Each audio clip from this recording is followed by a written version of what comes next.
시청자 여러분 안녕하십니까. 하루의 뉴스를 정리해드리는 YTN 뉴스나이트입니다. 반환점을 돈 국민의힘 공천, 오늘도 추가 공천자를 발표하면서 속도가 붙고 있습니다. 그러나 지금부터가 고차방정식이란 공관위원장 말처럼 텃밭, 강남과 TK 지역의 현역 재배치 등 여당 공천의 핵심이 남아있죠. 민주당은 출처불명의 여론조사로 당내 잡음이 계속되고 있습니다. 하위 20% 통보도 시작되면서 4선의 김영주 국회부의장이 민주당을 탈당했는데 비명계 탈당 신호탄이 뜰지도 지켜볼 대목입니다. 제3지대 빅텐트는 치자마자 위기입니다. 이준석 공동대표가 4월 총선 지휘권을 맡기로 하면서 전두환까지 소환됐습니다. 자, 바삐 돌아간 오늘 정치권 뉴스들 잠시 뒤 나이트 포커스에서 전문가들과 분석해보겠습니다.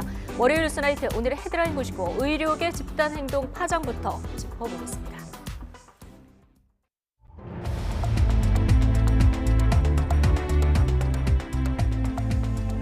2월 19일 월요일 뉴스나이트 주요 뉴스입니다. 의대 증원에 반발한 전공의들의 집단 사직이 전국으로 확산되고 있습니다. 전공의들의 집단 행동에 진료 차질이 속출하고 있습니다.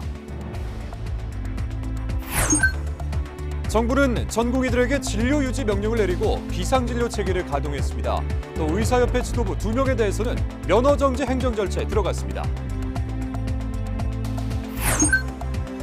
국민의힘이 서울 종로 최재형, 중성동갑, 윤희숙 의원 등 13명을 단수 공천하고 이영, 이혜훈, 하태경 등 3명이 몰린 서울 중성동 을은 경선을 결정했습니다. 민주당에선 밀실 여론조사 논란에 더해 김영주 국회부의장까지 탈당하면서 술렁이고 있습니다. 개혁신당 총선 지휘권을 놓고 이준석, 이낙연 두 공동대표가 정면으로 충돌했습니다. 합당 선언 열흘 만에 내홍이 분출하면서 신당이 좌초기로에 놓였습니다. 카타르 도하 세계수영선수권에서 눈부신 성적을 거둔 수영 대표팀 선수들이 금이 환영했습니다. 역대 최고 성적으로 한국 수영 역사를 새로 쓴 선수들은 이제 파리올림픽을 정조준하고 있습니다.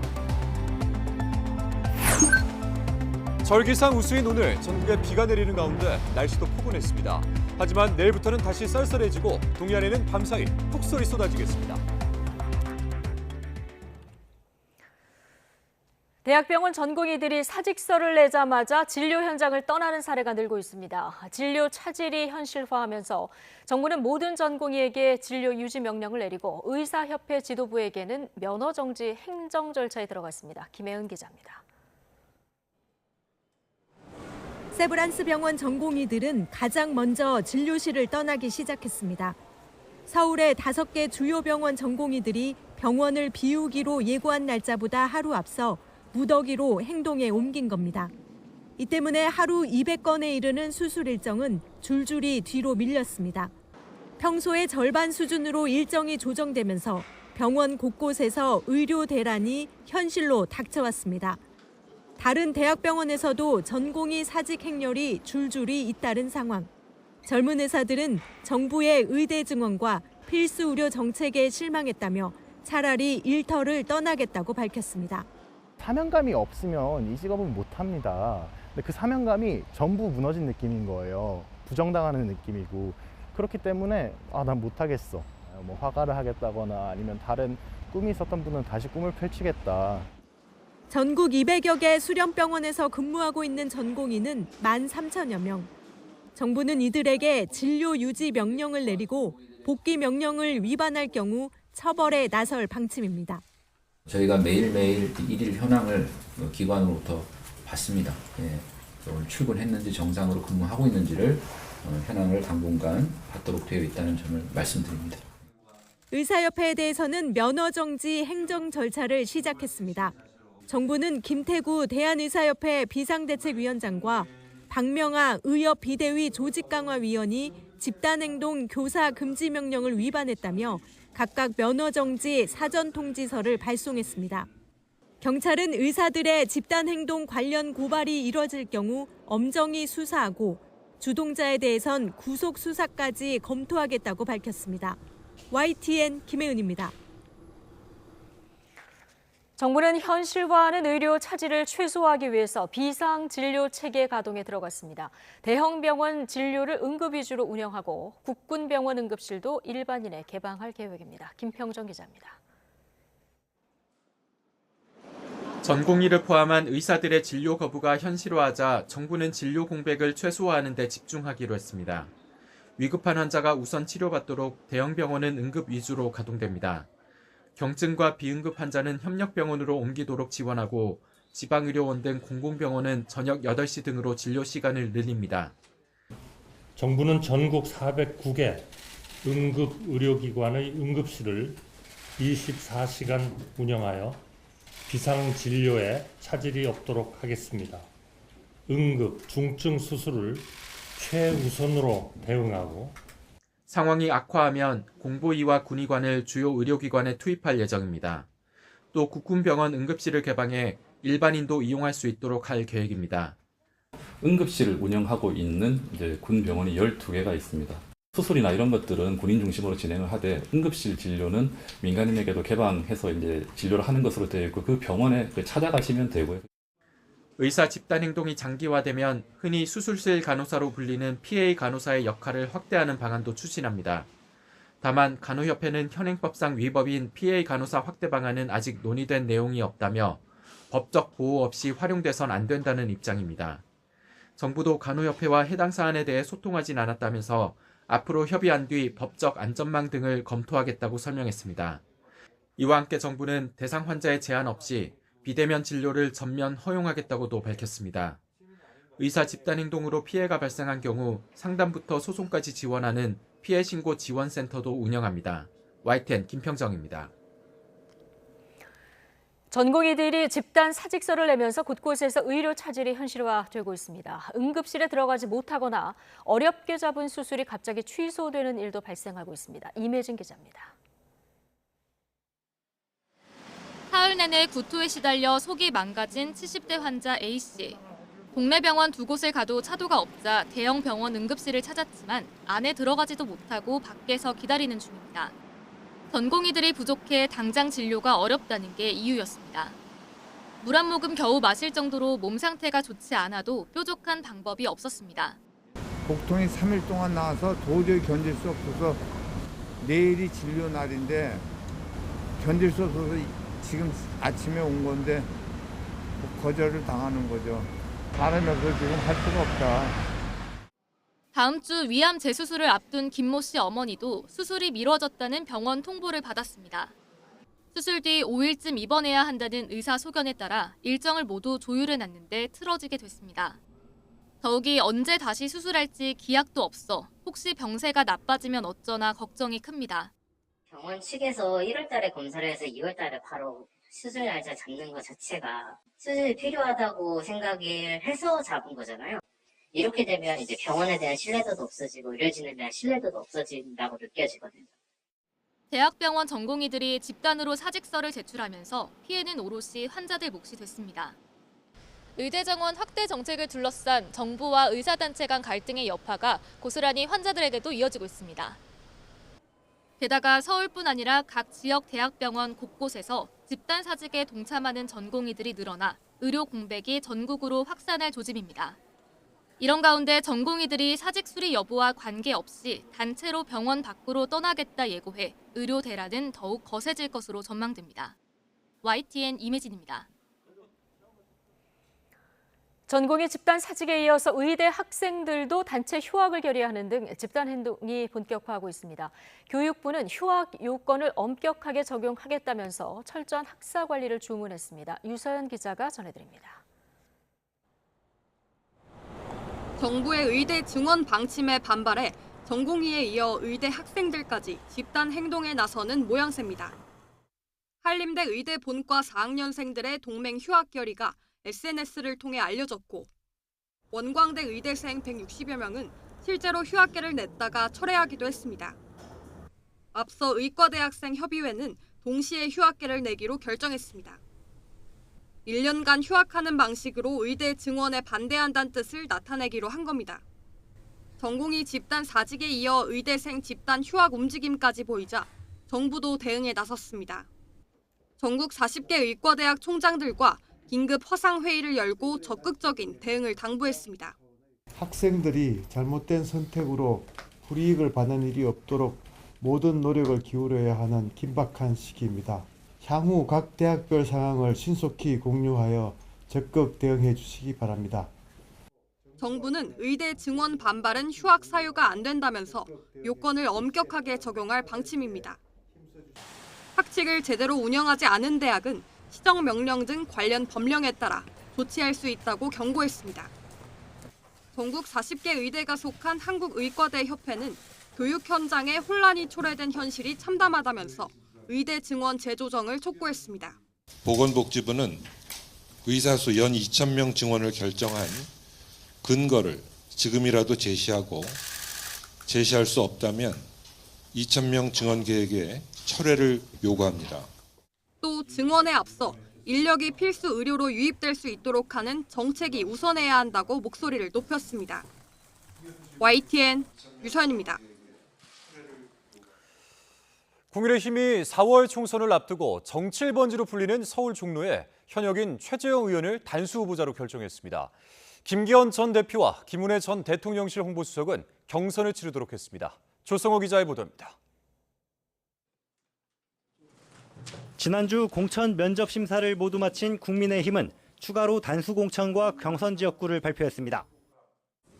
13개 선거구의 단수 후보자를 17개 선거구의 경선 지역을 그리고 1개 선거구의 우선 추천 지역으로 선정하고 후보를 의결했습니다.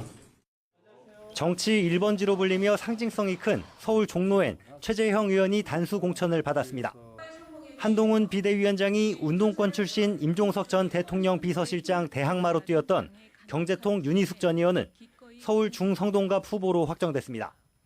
현역 의원 가운데는 경기 동두천 연천의 김성원, 부산 남구갑의 박수영, 경남 창원 성산의 강기훈 의원이 지역구 수성에 도전하게 됐습니다. 불출마를 선언한 장재원 의원의 지역구인 부산 사상엔 장 의원의 최측근인 김대식 전 여의도 연구원장, 경기 광주갑의 함경우 전 사무부총장 등 모두 13곳의 단수 추천 후보가 추가로 결정됐습니다. 경선으로 최종 후보를 가릴 지역구 17곳도 발표됐습니다. 울산 남구을 현역인 사선의 김기현 전 대표는 삼선 시장이자 재선 출신 박맹우 전 의원과 김은혜 전 대통령실 홍보수석은 경기 성남 분당을에서 김민수 대변인과 공천장을 놓고 맞붙습니다. 전현직 의원들의 각축으로 지역구 재배치 여부가 주목받은 서울 중성동을에선 결국 하태경 의원과 이해훈 전 의원, 이영 전 장관이 경선을 치르게 됐습니다. 강제적으로 이기적으로 재배치하는 것이 아니라 해당 후보자가 동의하고 수용하는 경우에 재배치가. 서울 강세 지역인 강남을의 공천을 신청해 험지 재배치가 유력한 박진 전 외교부 장관과 이원모 전 대통령실 인사비서관에 대한 결정은 미뤄졌습니다. 전체 253개 지역구 가운데 89곳만 남겨두고 후보가 확정되거나 경선 방침이 정해졌지만 지역구 현역 의원이 공천에서 탈락한 사례는 아직 단 한 명도 나오지 않았습니다. 하지만 전통적으로 지지세가 강한 대구 경북 지역 등 영남권 공천에서 지역구 현역 교체가 속도를 낼 거란 관측입니다. 앞서 공관위가 지난 1월 지역구 현역 90명 가운데 하위 25명을 추려 이들 가운데 7명을 컷오프하고 나머지는 경선 때 점수를 깎겠다는 기준을 세웠기 때문입니다. 실제 지난 총선 당시 국민의힘 전신인 미래통합당은 전체의 44%, 대구 경북은 60% 넘는 지역구에 새 얼굴을 출마시켰습니다. 국민의힘 내에선 지역구 현역 의원 물갈이 폭이 결정되는 지금부터가 진짜 공천 전쟁의 시작이란 말이 심심찮게 나오고 있습니다. YTN 조성호입니다. 네, 더불어민주당 내 대표적 정세균계로 꼽히는 김영주 국회 부의장이 민주당 탈당을 전격 선언했습니다. 현역 의원 평가 하위 20%에 속했다는 당의 통보를 수긍하기 어렵다는 건데 공천을 둘러싼 내홍이 점차 커지는 모습입니다. 김경수 기자의 보도입니다. 수도권과 호남 일부 지역에서 총선 후보자 경선이 시작된 날 4선 김영주 국회 부의장이 민주당을 떠나겠다고 선언했습니다. 경선 불이익이 커 사실상 공천 배제로 여겨지는 현역 평가 하위 20%에 자신이 속했다는 연락을 받았다는 겁니다. 민주당이 저에게 의정활동 하위 20%를 통보했습니다. 영등포 주민을 대표하는 국회의원으로서 모멸감을 느낍니다. 김 의원은 해마다 우수 국회의원에 선정될 만큼 의정 활동에 자신이 있었는데 어떤 근거로 평가한 건지 밝히라며 점수 공개를 요구했습니다. 또 자신을 공천에서 떨어뜨리기 위해 평가 점수가 만들어졌을 거라고 주장하며 이재명 대표를 직접 겨냥했습니다. 저에 대한 하위 20% 통보는 민주당이 이재명 대표의 사당으로 전락했다고 볼 수 있는 가장 적나라하고 상징적인 사례가 됐다고 생각합니다. 정세균계 좌장 김영주 의원의 탈당으로 그렇지 않아도 밀실 공천 의혹에 이어 출처불명의 여론조사로 뒤숭숭하던 민주당은 더 술렁이는 분위기입니다. 일부 지역구에서 해당 지역 현역 의원 이름이 빠진 경쟁력 조사가 진행되면서 비명 찍어내기 아니냐는 의구심이 커진 겁니다. 정말 매우 우려스럽습니다.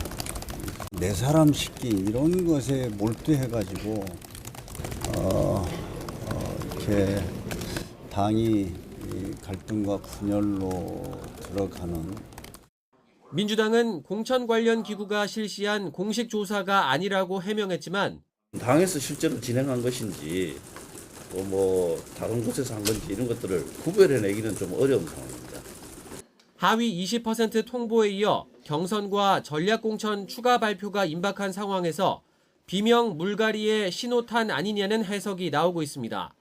대표적 전략선거구인 서울 중성동갑에 도전장을 낸 임종석 전 대통령 비서실장의 공천 여부 결정이 미뤄지는 것도 이런 해석에 힘을 싣고 있습니다. 그분이 어디로 가야 우리 당의 효과를 극대화시킬 수 있고 또 그 주변 지역까지 파급을 미칠 수 있는가, 이런 부분까지도 전체적으로 좀 저희들이 윤곽을 보고 있는 것입니다. 인적 쇄신 의지를 내비친 이재명 대표는 구체적 사안에 대해선 말을 아끼고 있습니다. 하지만 새 술은 새 부대라는 이 대표의 논리가 특정 계파에 집중될 경우 내홍의 불씨는 급속도로 커질 거라는 전망이 많습니다. YTN 김경수입니다. 설 연휴 기간 전격적으로 빅텐트를 성사시켰던 개혁신당이 이준석, 이낙연 공동대표의 주도권 다툼으로 좌초 갈림길에 섰습니다. 자, 양측 모두 밀리지 않을 기세라 지금으로서는 파국으로 치달을 가능성이 커 보입니다. 강민경 기자의 보도입니다. 위험 수위를 넘나들던 양측의 신경전은 지도부 회의를 통해 결국 폭발했습니다. 이준석 대표에게 총선 지휘권을 주고 해당 행위자 심사위를 설치하는 안건을 의결한 겁니다. 그리고 선거정책 결정권을 신속성과 혁신성을 담보하기 위해서 최고위의 권한을 위임하여 이준석 당대표가 공동정책위의장과 협의해서 시행하고자 하는 것을 의결했습니다. 배복주 전 정의당 부대표의 입당 등을 문제 삼은 이준석 대표의 뜻이 관철된 겁니다. 수적으로 밀린 이낙연 대표와 김종민 최고위원은 중간에 회의장을 나와버렸습니다. 어떤 안건 가지고 주로 얘기하셨어요? 나중에 취재해요. 나중에 따로 설명드릴게요. 대신 장외에서 이준석 대표를 전두환 정권에 비유하며 날선 발언들을 쏟아냈습니다. 전두환이 지금 나라가 어수선하니까 국보위 만들어서 여기다 위임해달라고 국회에서 하는 거랑 뭐가 다릅니까? 이준석 대표도 밀리지 않았습니다. 손을 잡은 5개 정파 중 4개 세력이 동의했다며 압박 수위를 높였습니다. 5개 정파 중에서 4개 정파가 동의했다는 것이 거꾸로 무엇을 의미하는지는 언론인들께서 잘 아실 것이라 생각합니다. 결국 이낙연 대표 측은 사실상 통합 파기 선언이라며 최후 통첩을 날렸습니다. 아무리 정치가 막장이라고 해도 합의한 지 일주일도 안 됐는데 사실상 통합을 파기하는 이런 의사결정을 강행한다는 것은 이준석 대표도 탈당 의원이 생겨 5석 미만이 되면 국고 보조금을 반납하겠다며 바로 맞불을 놓았습니다. 결별을 불사하겠다는 뜻으로 보입니다. 갈등이 최고조에 이른 상황에서 이낙연 대표 측은 내일까지 통합정당 잔류 여부를 결정하기로 했습니다.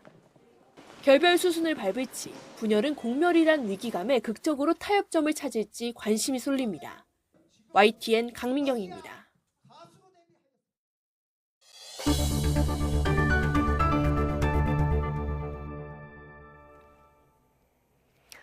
옥중 사망한 러시아 반정부 운동가 알렉세이 나발리의 시신이 시베리아의 한 병원에 안치된 것으로 알려졌습니다. 사인이 명확하게 알려지지 않은 가운데 라트비아 한 매체는 시신에서 경련으로 인한 다수의 멍자국이 발견됐다고 보도했습니다. 이동우 기자가 전해드립니다. 푸틴의 최대 정적으로 꼽히던 러시아 반체제 운동가 알렉세이 나발리가 옥중 사망하자 러시아 곳곳에서는 추모 행렬이 이어지고 있습니다. Он очень сильный человек, и вся Россия, мне кажется, сожалеет о том, что мы потеряли такого героя. 하지만 3명 이상 모이거나 1명인 경우도 반정부 구호를 외치면 바로 체포됩니다. 현지 인권단체는 이틀 동안 러시아 30여 개 도시 추모 장소에서 400명 이상이 체포되거나 구속됐다고 전했습니다. 푸틴은 살인자라는 문구를 둔 수백 명이 베를린 러시아 대사관 앞에서 시위를 벌이는 등 푸틴의 책임을 추궁하는 집회가 세계 곳곳에서 잇따르고 있습니다. It was not just death, it was a cold-hearted murder. And I think it's important to continue to talk. 나발리의 아내 율리아 나발라야도 남편 사망 후 처음으로 SNS에 게시물을 올렸습니다. 나발리가 머리에 입 맞추는 사진을 올리며 사랑해요 라고 적었습니다. 나발리의 가족과 측근들은 그의 시신을 아직 확인하지 못했으며 사망 원인도 제대로 파악되지 않는 등 진실이 은폐되고 있다고 주장했습니다. 이런 가운데 라트비아의 한 매체는 나발리의 시신이 시베리아 북부병원에 안치돼 있다고 보도했습니다. 이 매체는 익명의 구급대원 제보자를 인용해 시신에서 다수의 멍자국들이 발견됐다고 전했습니다. 제보자는 극심한 경련이 일어난 경우 다른 사람들이 붙잡았을 때 멍이 생길 수 있고 가슴에 생긴 멍은 심폐소생술 과정에서 생긴 것으로 추정한다고 설명했습니다. YTN 이동호입니다. 네, 오늘이 눈이 녹아 비가 된다는 절기 우수였습니다. 절기가 이름값이라도 하듯 전국에 비가 내렸고 날씨도 초봄처럼 따뜻했는데요. 하지만 내일부터는 다시 쌀쌀해지고 동해안에는 폭설이 쏟아진다고 합니다. 김민경 기자가 전해드립니다. 촉촉한 겨울비가 내리는 아침 출근길. 남산은 낮은 구름과 약한 비로 가려져 뿌옇게 보입니다. 도심도 자욱한 비 안개에 휩싸였습니다. 기압골과 함께 따뜻한 남풍이 불어오며 초봄처럼 따뜻해지며 나타난 현상입니다. 서울 아침 기온은 영상 10.8도. 절기에 맞추기라도 하듯 예년 기온보다 무려 12도나 높았습니다. 하지만 앞으로는 기온이 점차 하강 곡선을 그리며 날씨가 쌀쌀해지겠습니다. 특히 주 후반 아침에는 영하권 아침 추위가 찾아올 걸로 보입니다. 여기에 눈도 이어집니다. 동풍의 영향을 받는 동해안에는 밤사이 최고 10cm 이상의 폭설이 쏟아지겠습니다. 19일 밤부터 강원 동해안과 강원 산지, 경북 동해안, 경북 북동 산지에 비 또는 눈이 시작되겠고 23일까지 강원 영동 중심으로 장기간 강약을 반복하며 눈이 지속적으로 내려 매우 많은 눈이 쌓일 가능성이 있겠습니다. 또 주 중반에는 서울 등 수도권에도 한방눈이 내릴 가능성이 큽니다.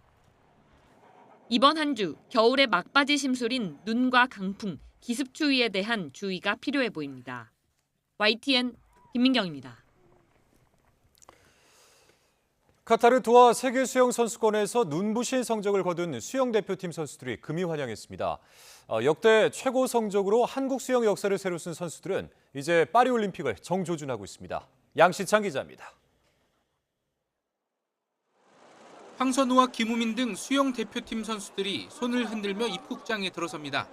목에는 큼지막한 메달이 걸려 있습니다. 이번 도하 세계선수권에서 따낸 값진 결과물입니다. 황선우와 김우민은 자신의 주 종목인 자유형 200m와 400m에서 각각 금메달을 거머쥐었고 이호준과 양재훈, 이유연이 가세한 단체전에서도 개영 800m에서 사상 첫 은메달을 수확했습니다. 세계선수권을 진행하면서 이제 파리올림픽에 한 걸음 더 다가온 것 같다고 생각되고요. 아쉬운 점들을 더 보완하면 충분히 올림픽에서도 좋은 성과를 낼 수 있는.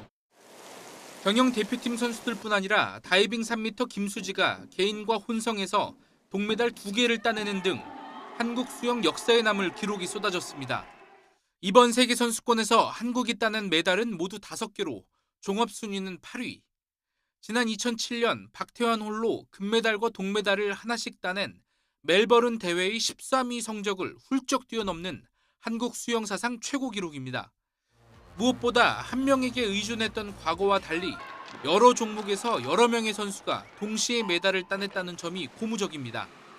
황금 세대들이 한국 수영의 르네상스를 열었다는 평가가 나오는 이유입니다. 이제 남은 건 5달 앞으로 다가온 파리올림픽. 수영 대표팀은 황선우와 김우민의 자유형 개인 종목은 물론 단체전에서도 내심 시상대 가장 높은 곳을 기대하는 눈치입니다. 파리올림픽을 준비하는 데 있어서 전망이 되게 밝아진 것 같아서 남은 5개월 동안 잘 준비하면 파리올림픽에서 계양 800m 좋은 모습 보여드릴 수 있을 것 같아요. 수영 대표팀은 공항에서 바로 진천 선수촌으로 이동해 회복 훈련을 진행하는 등 쉼 없이 파리올림픽 메달을 향한 담금질에 돌입했습니다. YTN 양시창입니다. 1년 만에 잘못된 만남으로 끝난 축구대표팀과 클린스만의 인연은 어떻게 시작됐을까요? 또 클린스만 감독과 정몽규 축구협회장은 또 어떤 관계였을까요? 독일의 정통 시사주간지 슈피겔이 클린스만 감독을 심층 인터뷰했는데요. 자세한 소식 이경재 기자가 소개해드리겠습니다. 1947년 창간된 독일의 시사주간지 슈피겔이 지난달 쓴 기사입니다. 먼저 우연한 기회와 당황한 회장. 카타르 월드컵 관람석 VIP 구역에서 클린스만 감독은 정몽규 회장에게 감독을 찾고 있냐고 농담으로 물었고 몇 주 후 정 회장이 화답하면서 인연은 시작됐습니다. 정몽규 회장과 가까운 사이. 클린스만 감독은 정 회장의 대기업 총수라는 점에 열광했고 마음에 들지 않는 것이 있으면 직접 문자를 보냈다고 이 잡지는 썼습니다. 독일 대표팀을 맡을 당시 메르켈 총리와 비슷한 존재였다는 겁니다. Yeah, we met twice already for coffee and talked the tournament. And no, this is what we do now. Obviously, the coaching staff goes through game to game, analyzes everything. 재임 기간 끊임없이 지적됐던 재택근무와 관련해서도 흥미로운 내용이 실렸습니다.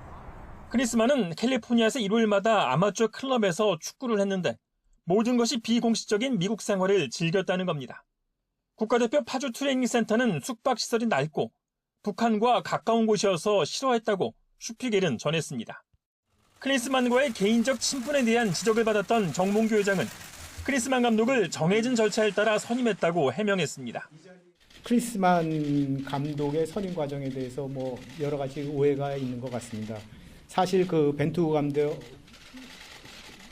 선임 때와 같이 똑같은 프로세스로 진행했고 형식적인 절차를 따랐다 하더라도 클린스만 감독과의 잘못된 만남에서 어떤 점이 문제의 소지가 됐고 또 무엇이 화를 키웠는지 이제라도 꼼꼼히 따져보고 반성해야 할 대목입니다. YTN 이경재입니다.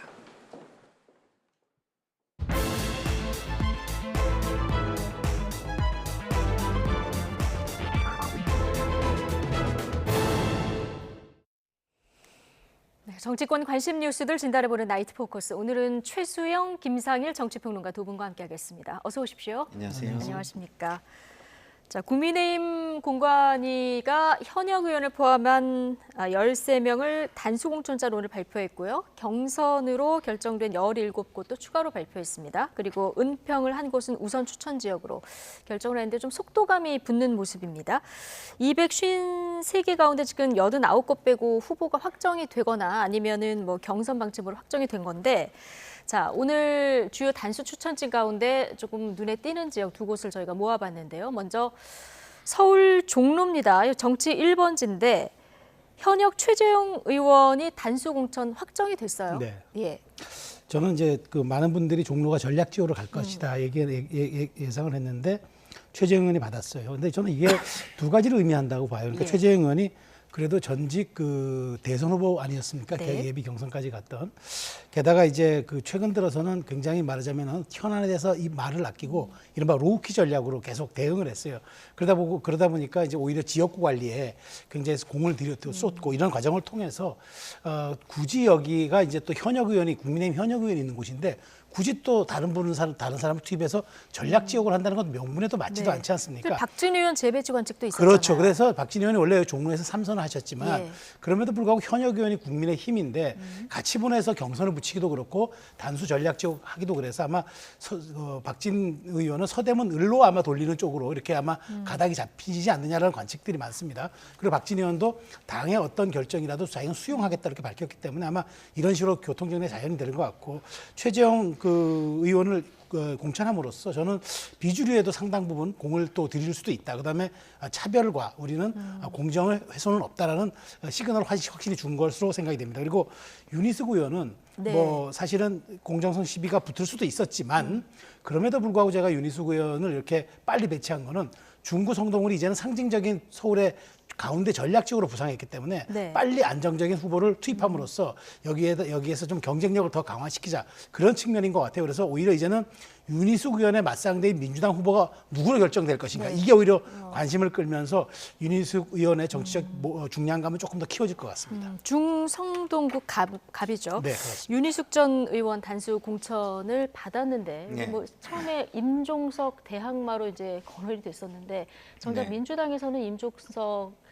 의원이 받기 좀 어려워 보이는 이런 상황이라서요. 그렇죠. 이게 어떻게 봐야 될까요? 제가 볼 때는 뭐 정치는 뭐 생물과 같아서 네. 언제 어떻게 바뀔지 몰라서 그렇죠. 100% 확신할 수는 없지만 90% 이상 임종석 전 실장이 받기는 좀 어려워 보입니다. 네. 그 이유는 뭐 저희가 많이 토론을 했듯이 임종석 전 비서실장은 상당한 그 의미를 가져요. 특히 총선 이후에 갖는 의미가 총선 이전에 갖는 네. 의미보다 훨씬 큽니다. 총선 이후에 소위 말하는 비명계의 구심점으로 떠오를 수 있고 차기 대선 주자로 떠오를 수 있는 인물이기 때문에 사실상 친명 입장에서는 총선 이후를 생각하면 공천을 안 줄 수 있으면 최대한 주지 않는 것이 좀 편한 거 아니냐 이렇게 좀 그런데 생각할 수 이게 있는 이제 것이죠. 여당 입장에서는 여기가 그래도 험지잖아요. 네. 예, 뭐 윤희숙 후보라는 뭐 강력한 후보가 나오긴 했습니다만은 네. 임종석 의원을 빼고 다른 사람을 넣었을 때 만약에 민주당이 진다 그러면 그 후폭풍 어떻게 하면 됩니까? 그러니까 이제 그런 지역이 저기만은 저는 아니라고 봐요. 왜냐하면 지금 민주당이 뭐 한동훈 비대위원장이 살짝 공천을 지금 약간 교묘하게 지금 해 가는데 그 부분을 지적하기 어려울 정도로 지금 내홍이 너무 심하거든요. 상대적으로 굉장히 못하고 있거든요. 그렇기 때문에 우리가 이제 그렇게 얘기를 하죠. 감나무 전략이라고. 윤석열 대통령만 보고 감나무에서 감 떨어지기를 바라는 전략이다. 네. 뭐 혹자는 또 이거는 클린스만호의 뭐 전략 아니냐. 사실상 전략도 없고 뭐 아무것도 없이 뭐 선수만 보고 기다리는 그런 거 아니냐. 이 정도의 비판이 나올 정도로 지금 내용이 휩싸여 있는데요. 결국 그런 것이 아니라면은 서울 수도권에서는요, 기본적으로 정권 심판론이 높고요. 후보가 그렇게 빠지는 후보가 아니라면 구도에 의해서 승리할 수 있는 그런 좋은 환경을 가지고 있다고 봅니다. 근데 이런 식으로 구도 자체가 막 흔들리게 할 정도로 공천에 어떤 내용이 계속되면 그 감나무에 물이 자꾸 공급이 되니까 떨어지지 않는 그런 상황이 올 수도 있겠죠. 네. 네. 민주당의 지금 공천 상황까지 곁들여서 말씀해 주셨는데요.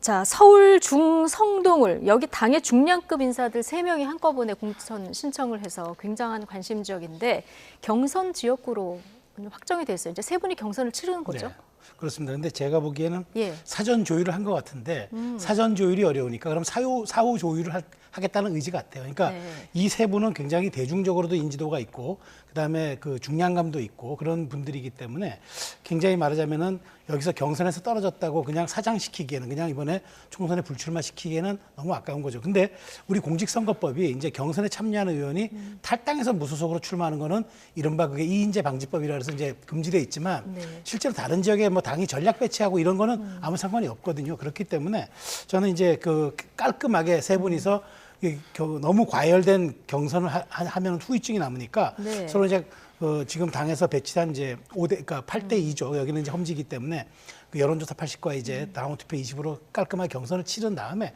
그 다음에 이제 승복을 하면 될 것 같아요. 근데 뭐 누가 되든 승복하면 떨어진 두 분은 다른 지역으로 재배치 가능하죠. 왜냐하면 크다. 탈당 후 예. 무소속을 방지한 거기 때문에 경선에 참여한 순간 그렇기 때문에 당이 뭐 전략적으로 다른 지역에 배치한다. 그거는 큰 문제는 없을 거예요. 그건 당이 판단하고 공관위가 선택할 문제인 거죠. 그래서 저는 이제 여기도 그렇게 과열되거나 하는 것 같지 않아요. 그러니까 사전에 정리가 되면 더 좋았겠지만 예. 그건 사후 정리도 가능성이 있기 때문에 이 중성동을이 뭐 굉장히 뭐 후유증이 있다 혹은 경선이 과열된다 뭐 이런 상황으로 갈 것 같지는 않습니다. 예, 서울 중성동 을은 경선 후에 사후 정리 가능성이 이제 커 보인다. 나머지 떨어진 두 분도 재배치를 가능성이 크다고 보셨고요. 네. 그래픽 다시 한번 주시면 마포갑에는 신지호, 조정훈 네. 두 분이 경선을 하는 것으로 정해졌고요. 여기 현역은 민주당 노웅래 의원이죠. 네. 네. 그러니까 뭐 험지에다 재배치를 한다면 뭐 그나마 저분들이 인지도가 상당히 있는 분들이기 때문에 뭐 굉장히 좀 유용성이 있다. 이 표현이 좀 사람에게 쓰기 맞는 표현인지 모르겠습니다만 어쨌든 그런 부분이 존재한다고 보는데요. 근데 이제 저분들이 그걸 받아들일 것이냐는 또 다른 문제인 거예요.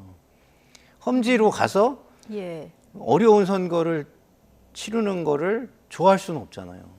근데 뭐 물론 뭐 여러 가지를 따져봤겠습니다만, 근데 여러 가지를 따져봐서 그나마 해볼 만한 데가 이곳이라고 해서 온 건데 험지로 가면은 그게 쉽다라고 생각할까요? 이게 그 선거를 한번 치르면 그 비용이라든가 에너지라든가 이런 것들이 뭐 상당히 들어가는데 그거는 또 저는 또 봐야 될 일이라고 오늘 저는 발표가 된 데는 뭐 좀 조율이 있었던 거 아닐까요? 당내에서 뭐 그럴 수도 예비 후보들을 있고, 수용을 했거나 그럴 수도 있고, 예. 그러니까 재배치까지 뭐 네. 조율이 됐는지는 저는 잘 모르겠습니다. 경선이 끝나야 그건 결정되는 거니까 지금 저는 네. 이제 재배치 얘기를 하고 있는 거라서 예. 예. 경선을 치르는 거는 저는 당연하다고 생각합니다. 오히려 제가 얘기를 못했는데 최재형 의원이 경선 없이 현역으로 단수 공천된 거 저는 이런 부분들이 좀 문제라고 봐요. 왜냐하면 종로도 경선을 했어야 맞다. 그렇죠. 웬만하면 경선을 기본으로 가는 게 저는 맞다고 생각하고 거기에 신인들이 좀 어렵다면 신인들이 그 동등하게 경쟁할 수 있는 가점이나 다른 장치를 강구해서 하는 게 맞는 게 왜냐하면 이번 공천에서 내세운 게 뭐였습니까? 통합, 험지, 희생, 불출마 뭐 이런 거였잖아요. 네. 근데 그런 거는 거의 보이지 않고요. 대부분 지금까지 희생을 강요당한 건 다 비주류들이었다. 지금 이렇게 좀 보입니다. 근데 이거를 민주당에서 이렇게 밝혀가지고 아주 날카롭게 지적을 하면서 들어가야 되는데 민주당이 지금 너무 못하고 있기 때문에 이게 상대적으로 지금 가려지는 거예요. 근데 이렇게 친윤이나 아니면 현역들을 안전하게 만약에 공천을 한다 그러면은 물갈이 개혁 공천은 없는 것이고 결국 남는 것은 처음에 저희가 의심했던 네. 김건희 여사 방탄 공천이 되는 것이죠. 예. 경선이 가장 깔끔하다. 그렇죠. 예. 자, 국민의힘 주요 경선 지역구 조금 더 보실 텐데요. 자, 울산 남을 김기현 전 대표가 현역으로 있는 지역인데요. 자, 경선을 치르게 됐습니다. 성남 분당을 김은혜 전 홍보수석이 도전장을 내밀었는데요. 김민수 대변이라고 김은혜 홍보수석하고 지금 경선을 치러야 되는 이런 상황입니다. 동해 태백 삼척 정선. 여기는 이철규 의원이 현역인데, 자, 전 사무총장이기도 하고 공관위원이기도 한데, 자, 모두 경선을 치르는 이런 상황이고, 특히 이철규 의원 같은 경우는 단수 공천 요건이 됐는데 본인이 경선을 자청했다고 해요. 자, 어떻게 보십니까?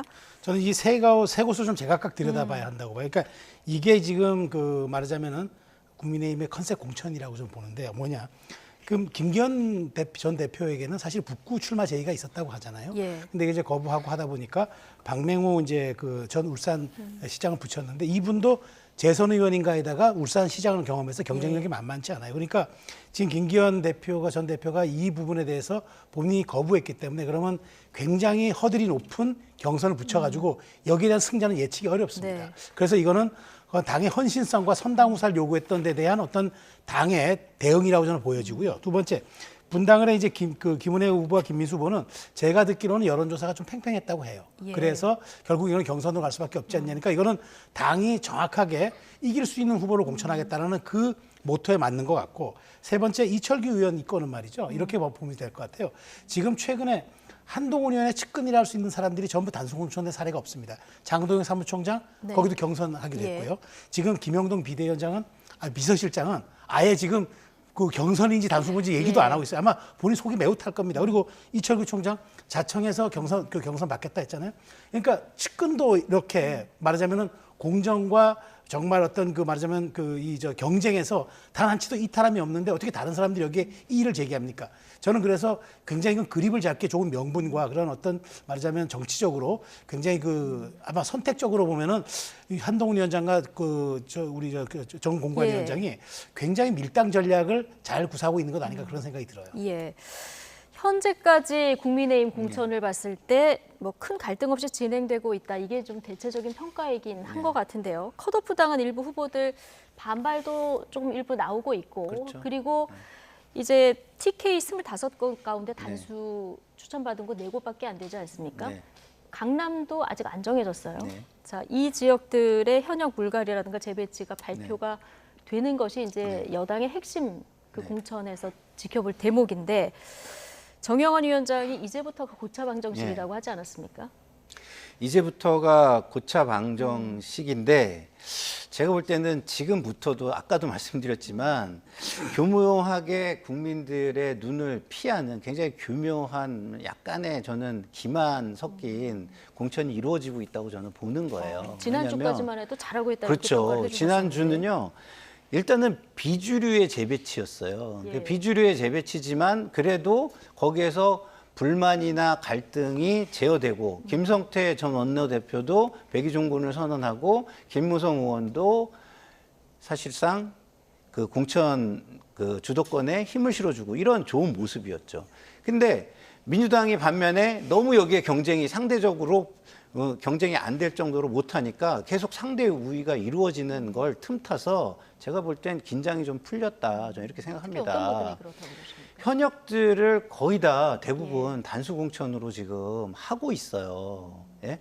물론 경선을 하는 데도 있지만 이철규 의원 같은 경우는 비주류에다가 요구했던 거를 생각하면 험지 재배치나 불출마를 해야 맞는 사람이에요. 근데 자기 지역구에서 마치 선심이라도 쓰는 것처럼 경선하겠다 이러면 저 경선이 어떻게 공정한 경선이겠습니까? 저 정도 되는 인물이 대통령의 최측근이고 권력을 행사하고 당의 공천권을 다 쥐고 휘두르는 정도의 사람이면 제가 볼 때는요, 신인한테는 한 70% 가점 주고 하는 게 맞아요. 예. 그 정도 돼야 그게 아까 제가 말씀드렸잖아요.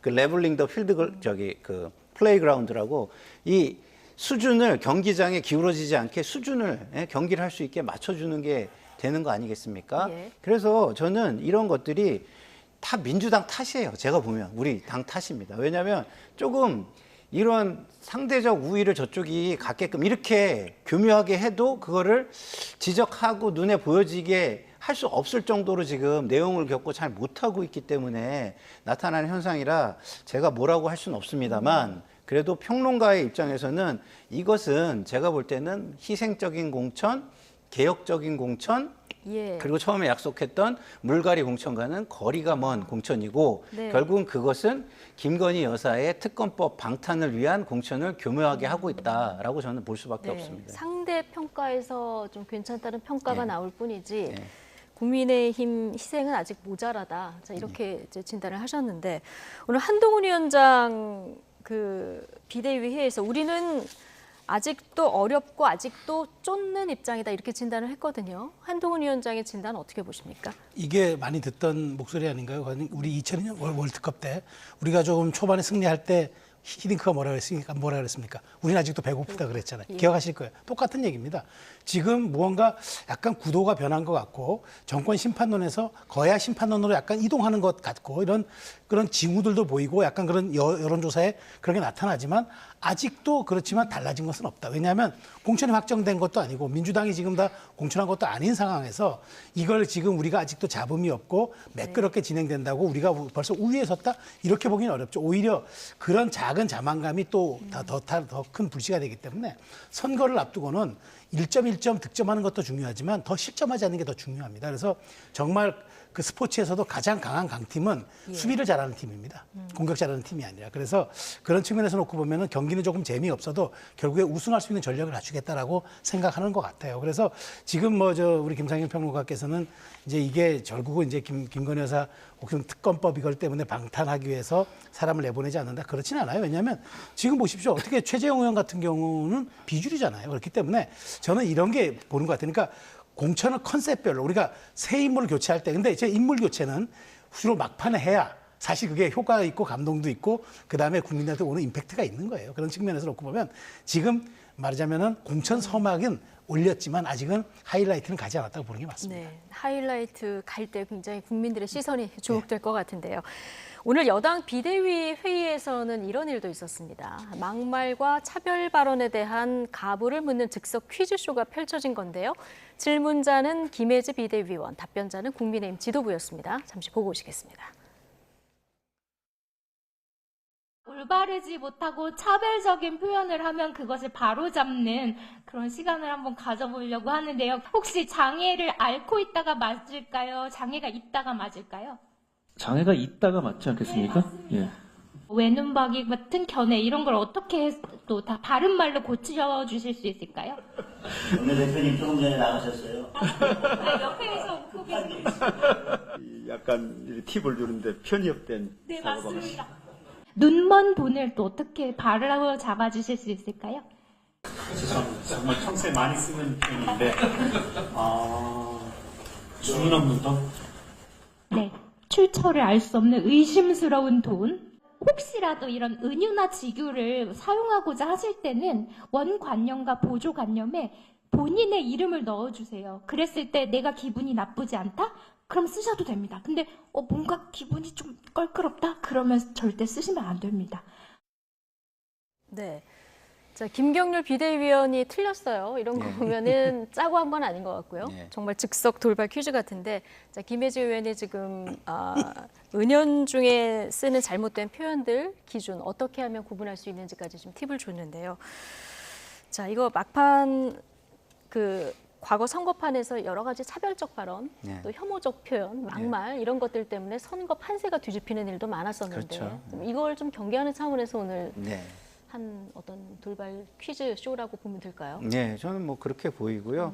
특히나 김혜지 의원이 했다는 점에서 주목도가 상당히 올라갔다. 그런 측면에서 김혜지 의원 스스로 아이디어를 냈는지 선거기획팀에서 냈는지 모르겠지만 상당히 신선한 시도고 굉장히 국민들이 받아들일 때 뭐 작은 미소가 나오는 굉장히 좋은 광경이었고 또 스스로를 돌아봐야 되겠다, 좀 더 조심해야 되겠다 이렇게 경계하게 만드는 부분이 있어서 참 좋았고요. 이렇게 좀 품격 있는 정치가 여야 불문하고 많이 이루어졌으면 좋겠다 이런 생각이 들고요.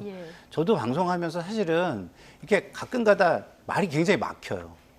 그 이유는 뭐냐면 시청자 여러분들이 제가 가끔 말이 막히면 이렇게 생각해 주시면 좋겠어요. 이 표현을 써도 되나?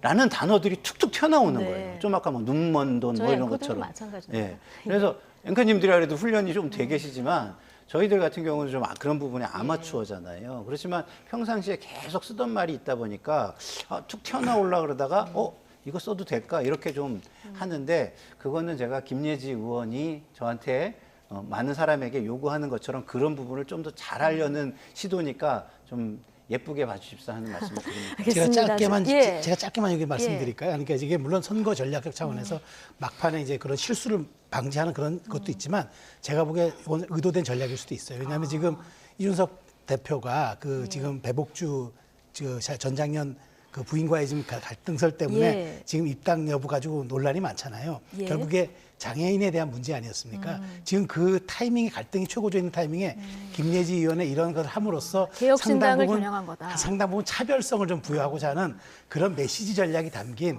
오늘 회의가 아니었나 저는 나름대로 분석합니다. 예. 근데 어쨌든 뭐 차별화를 하는 데 있어도 좀 품격이 있어서 좋아 보였습니다. 신선하게 보셨다.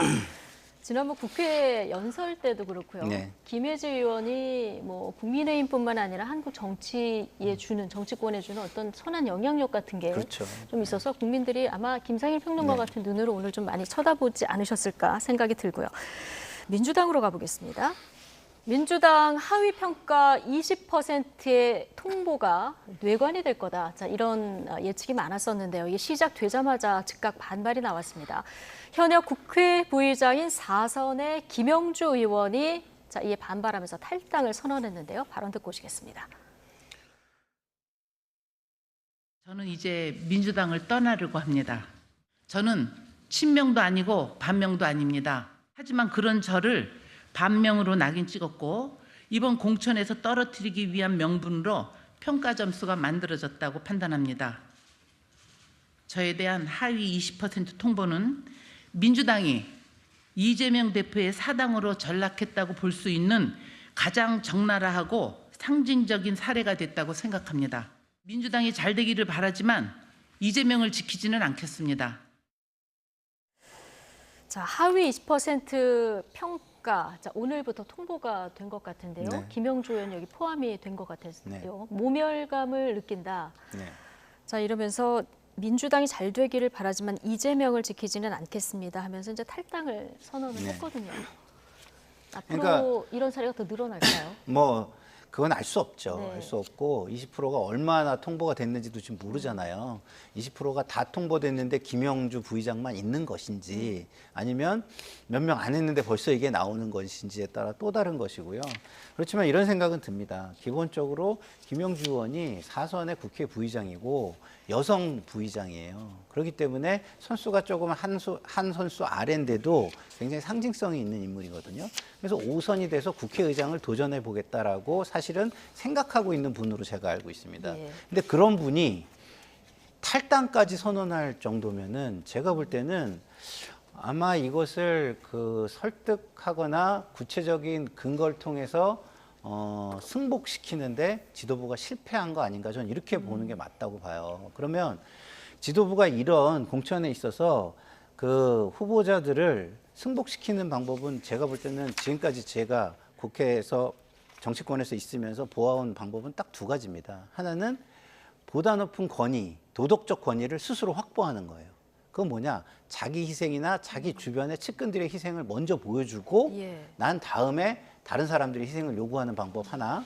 또 하나는 굉장히 명확한 기준 그리고 투명하고 공정한 어떤 과정 뭐 이런 걸 통해서 그거를 또 나중에 결과로서 물론 대중에게 공표하거나 유권자에게 공표하기는 좀 어려워요. 그렇지만 적어도 그 게임에 참여했던 플레이어한테는 보여주고 설득할 수 있는 그 정도의 명확하고 투명하고 공정한 경선 과정과 결과, 기준 이런 것들이 존재해야 되거든요. 근데 그런 것들을 보여주면서 설복시키는 과정은 없지 않았는가 이런 생각이 좀 들어서 앞으로도 이런 일이 발생할 수 있기 때문에 저는 이런 부분에 대해서는 적어도 경쟁자에게는 그런 것들을 승복시킬 수 있는 방법을 빨리 마련하고 좀 빠르게 대응하는 모습이 좀 필요하다. 그렇지 않으면 한동훈 비대위원장의 공천이 상대적으로 자꾸 좋아 보이게 만드는 우를 범하게 되는 것이다. 오늘 이런 생각이 상대평가 듭니다. 얘기 계속 많이 해주시는데 공천 과정의 잡음을 흡수하는 것이 당대표의 역할에 대한 한동훈 위원장 얘기이기도 한데 지금 민주당에서 4선의 국회 부의장인 김영주 의원의 탈당에 이르기까지 온 걸 보면 설득이 부족했다 이런 진단이시거든요.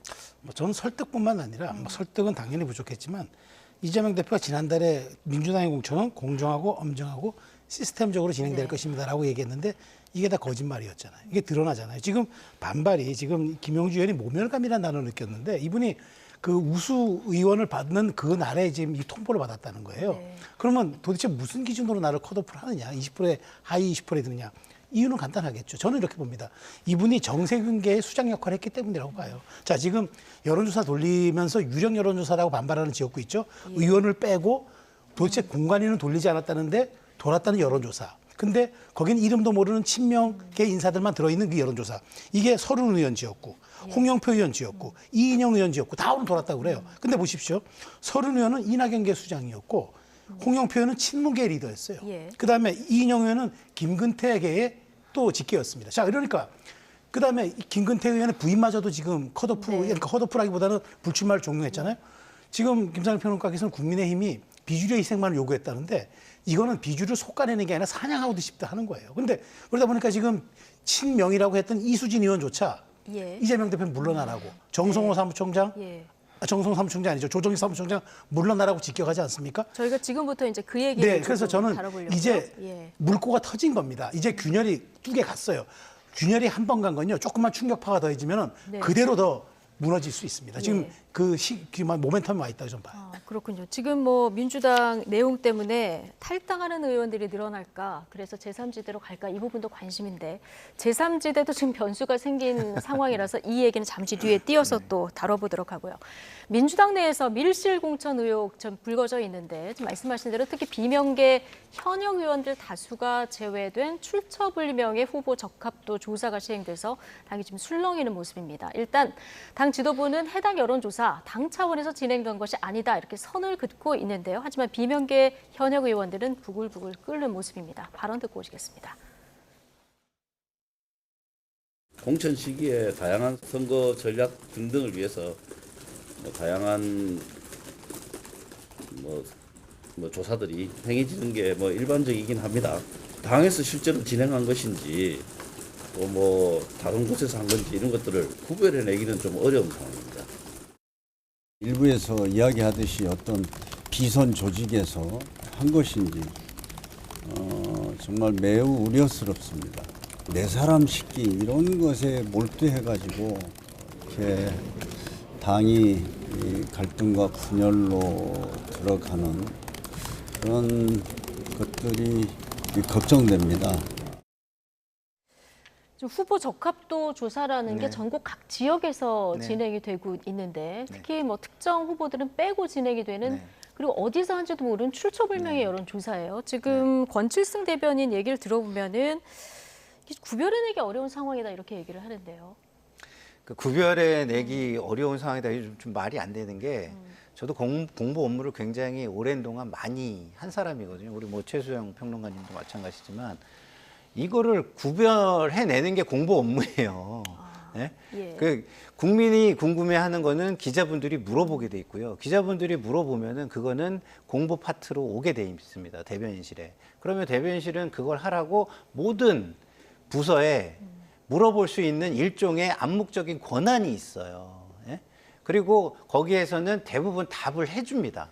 해주지 않는 거는 정말 당대표가 함구령을 내렸거나 정말 이건 예민해가지고 그쪽에서 허가를 먼저 득하지 않으면 안 되는 것들, 이런 것들은 설명을 해요. 이거는 지도부에서 이런 함구령을 내렸다라든가 아니면 지도부에서 허락을 받고 하라 그래서 그쪽에 좀 먼저 얘기하고 우리한테 얘기를 해달라든가 이런 경우 빼고는요, 대부분 공보 업무가 가장 빠르게 신속하게 이루어져야 되는 거기 때문에 다 대답을 해줍니다. 그렇기 때문에 대변인은요, 이거를 확인할 수 있는 위치에 있어요. 확인할 수 있는 위치에 확인해서 있어요. 그렇죠. 알려줘야 한다. 근데 이거를 구별해내기 어렵다라고 대변인이 얘기하는 순간 어떻게 되겠습니까? 그 당이 굉장히 뭔가 투명하지 못하다라는 느낌을 국민에게 줘버리는 거예요. 물론 1차적으로는 기자분들한테 주는 거죠. 그러면 기자분들은 이 중간 통로기 때문에 그걸 또 그대로 또 느끼고 기사에 녹여냅니다. 그럼 어떻게 되겠어요? 국민들은 저 뭐지? 민주당은 지금 그게 투명한 공천이나 아니면 공정한 공천이 좀 말로만 있고 결국에는 없는 건가? 그렇기 때문에 지금 반발하는 사람들도 우리가 이해를 해줘야 되는 건가? 여기까지 가게 되는 거고요. 그렇게 되면 결국 총선에는 굉장히 악영향을 미치는 게, 자, 정권의 중간 심판의 성격이 있는 선거잖아요. 그러면 심판을 하려면 그냥 심판하는 게 아니라 뭐가 있어야 됩니까? 그 자리를 메꿀 사람들이 존재해야 되잖아요. 그건 대안이 있어야 되는 거예요. 그러면 대안에 대한 의구심을 갖는 순간 그게 뭘로 바뀝니까? 대안 부재론으로 바뀔 수가 있습니다. 그러면 대안 부재론이 만약에 심판론보다 앞서면 어떻게 되겠어요? 어쩔 수 없이 심판을 못하게 되는 겁니다. 그 부분을 민주당이 빨리 자각해야 된다 이런 생각이 듭니다. 예. 자, 앞서 이인영, 홍영표, 서른 의원 지역구, 그러니까 이 비명 의원 지역구에 해당 의원 뺀 여론조사가 진행된 부분 얘기해 주셨는데 이게 그런데 이수진 의원 지역구에서도 진행이 됐습니다. 이수진 의원은 친명 강경파 초선 의원 모임의 철험의 소속인데 이 지역에 자 추미애, 전현희 이런 이 두 분을 넣어서 이제 여론조사가 진행됐다는 보도가 각각 이제 나온 상황이라서 이수진 의원이 강하게 반발하지 않았습니까?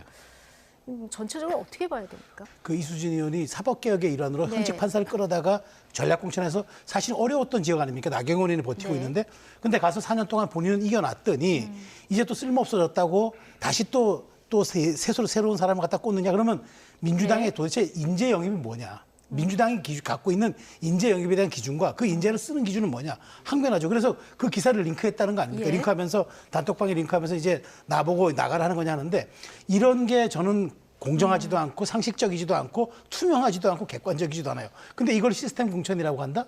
그러면 이 여론조사 누가 돌린 겁니까? 유력이 돌린 겁니까? 그래서 유력 여론조사냐고 지금 반발이 터져 나오는 게 그래서 하는 거예요. 그래서 이렇게 보이지 않는 손 혹은 정말 아무도 어떤 그 암묵적인 상태에서 누군가가 뒤를 요람을 흔드는 손처럼 뭔가 이렇게 지금 영향력을 행사하고 있는 거 아닌가 이런 의심이 끊임없이 돌 때는 이 리더십은 온당하게 행사되지가 못해요. 알겠습니다. 자, 지금 화면에 나가는 의원이 이제 동작을 현역 이수진 의원이고요. 여기 국민의힘에서는 나경원 전 의원이 단수 공천된 상황이라서요.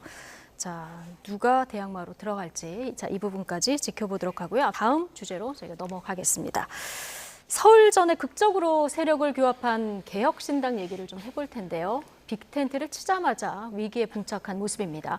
총선 선거 지휘 주도권 문제를 놓고 내분 조짐이 일고 있는데요. 오늘 하루 동안 나온 목소리 저희가 엮어봤습니다. 듣고 오시죠. 총선의 그 승리를 위한 선거 캠페인 그리고 선거 정책 결정권을 신속성과 혁신성을 담보하기 위해서 최고위의 권한을 위임하여 이준석 당대표가 공동 정책위 위원장과 협의해서 시행하고자 하는 것을 의결했습니다. 전두환이 지금 나라가 어수선하니까 국보위 만들어서 여기다 위임해달라고 국회에서 하는 거랑 뭐가 다릅니까? 최고위도 필요도 없고 다 전두환한테 나라 운명을 맡겨달라. 이견이 좁혀지지 않아서 표결을 하게 된 것이고 표결 자체에 대해서 이의가 있을 수는 있겠으나 그렇다고 또 너무 격한 모습을 보이시는 거는 저는 통합의 정신에 맞지 않다 이런 생각을 합니다. 합의한 지 일주일도 안 됐는데 정권 내놔라 하고 통합을 파기하겠다라고 하면서 사실상 통합을 파기하는 이런 의사결정을 강행한다는 것은 이건 정치할 자격 없습니다. 이준석 공동대표에게 사실상 총선 지휘권을 맡기는 안건 이걸 오늘 이제 표결을 해서 의결이 됐는데 이낙연 공동대표와 김종민 최고위원이 반발해서 퇴장하는 사태가 발생했고요. 오늘 하루 종일 이어서 계속 공방이 오갔는데 그 이후에도 그 이낙연 공동대표 측에서 뭐 여러 가지 표현들이 나왔습니다. 뭐 사당화, 전두환 이런 표현까지 지금 나온 상황이고 내일 이낙연 공동대표 오전에 기자회견을 긴급하게 한다고 하는데 어떤 얘기할 것 같습니까? 뭐 지금 현 상태로 이 밤이 지나면 사실상 이제 합당을 철회하겠다 이 이야기를 하시게 될 것 같아요. 현 상태로라면 지금 합당이 무산될 가능성이 좀 커 보인다 이렇게 그렇죠. 현재 상태는 그런 상태고요. 양쪽에 사실상의 뭐 건널 수 없는 입장들이 표명이 됐고요. 그 입장들을 조율할 수 있는 어떤 뭐 조각배가 됐든 함선이 됐든 뭐가 그 강에 띄워지지 않으면 제가 볼 때는 왕래는 끊어지지 않을까 이런 생각이 드는데 그 이유는 이런 겁니다. 양쪽 다 통합의 정신을 이야기하는데 통합의 정신에 대해서 지금 다르게 이야기를 하고 있어요. 근데 이 통합의 정신은 어디에 담겨 있는 겁니까? 합당 합의문에 담겨 있는 것이죠. 근데 합당 합의문에 어떻게 되어 있냐면 법적인 당대표는 이준석 대표로 하고 그다음에 당의 이름은 개혁신당으로 하고 네. 그 개혁신당을 중심으로 통합하는 걸로 하되 이것을 그 당 색깔도 주황색으로 그대로 유지하되 예. 대신에 이것을 양보한 이낙연 대표에게는 선거의 총괄 선대위원장의 자리를 준다. 이게 네. 이제 합의의 내용이에요.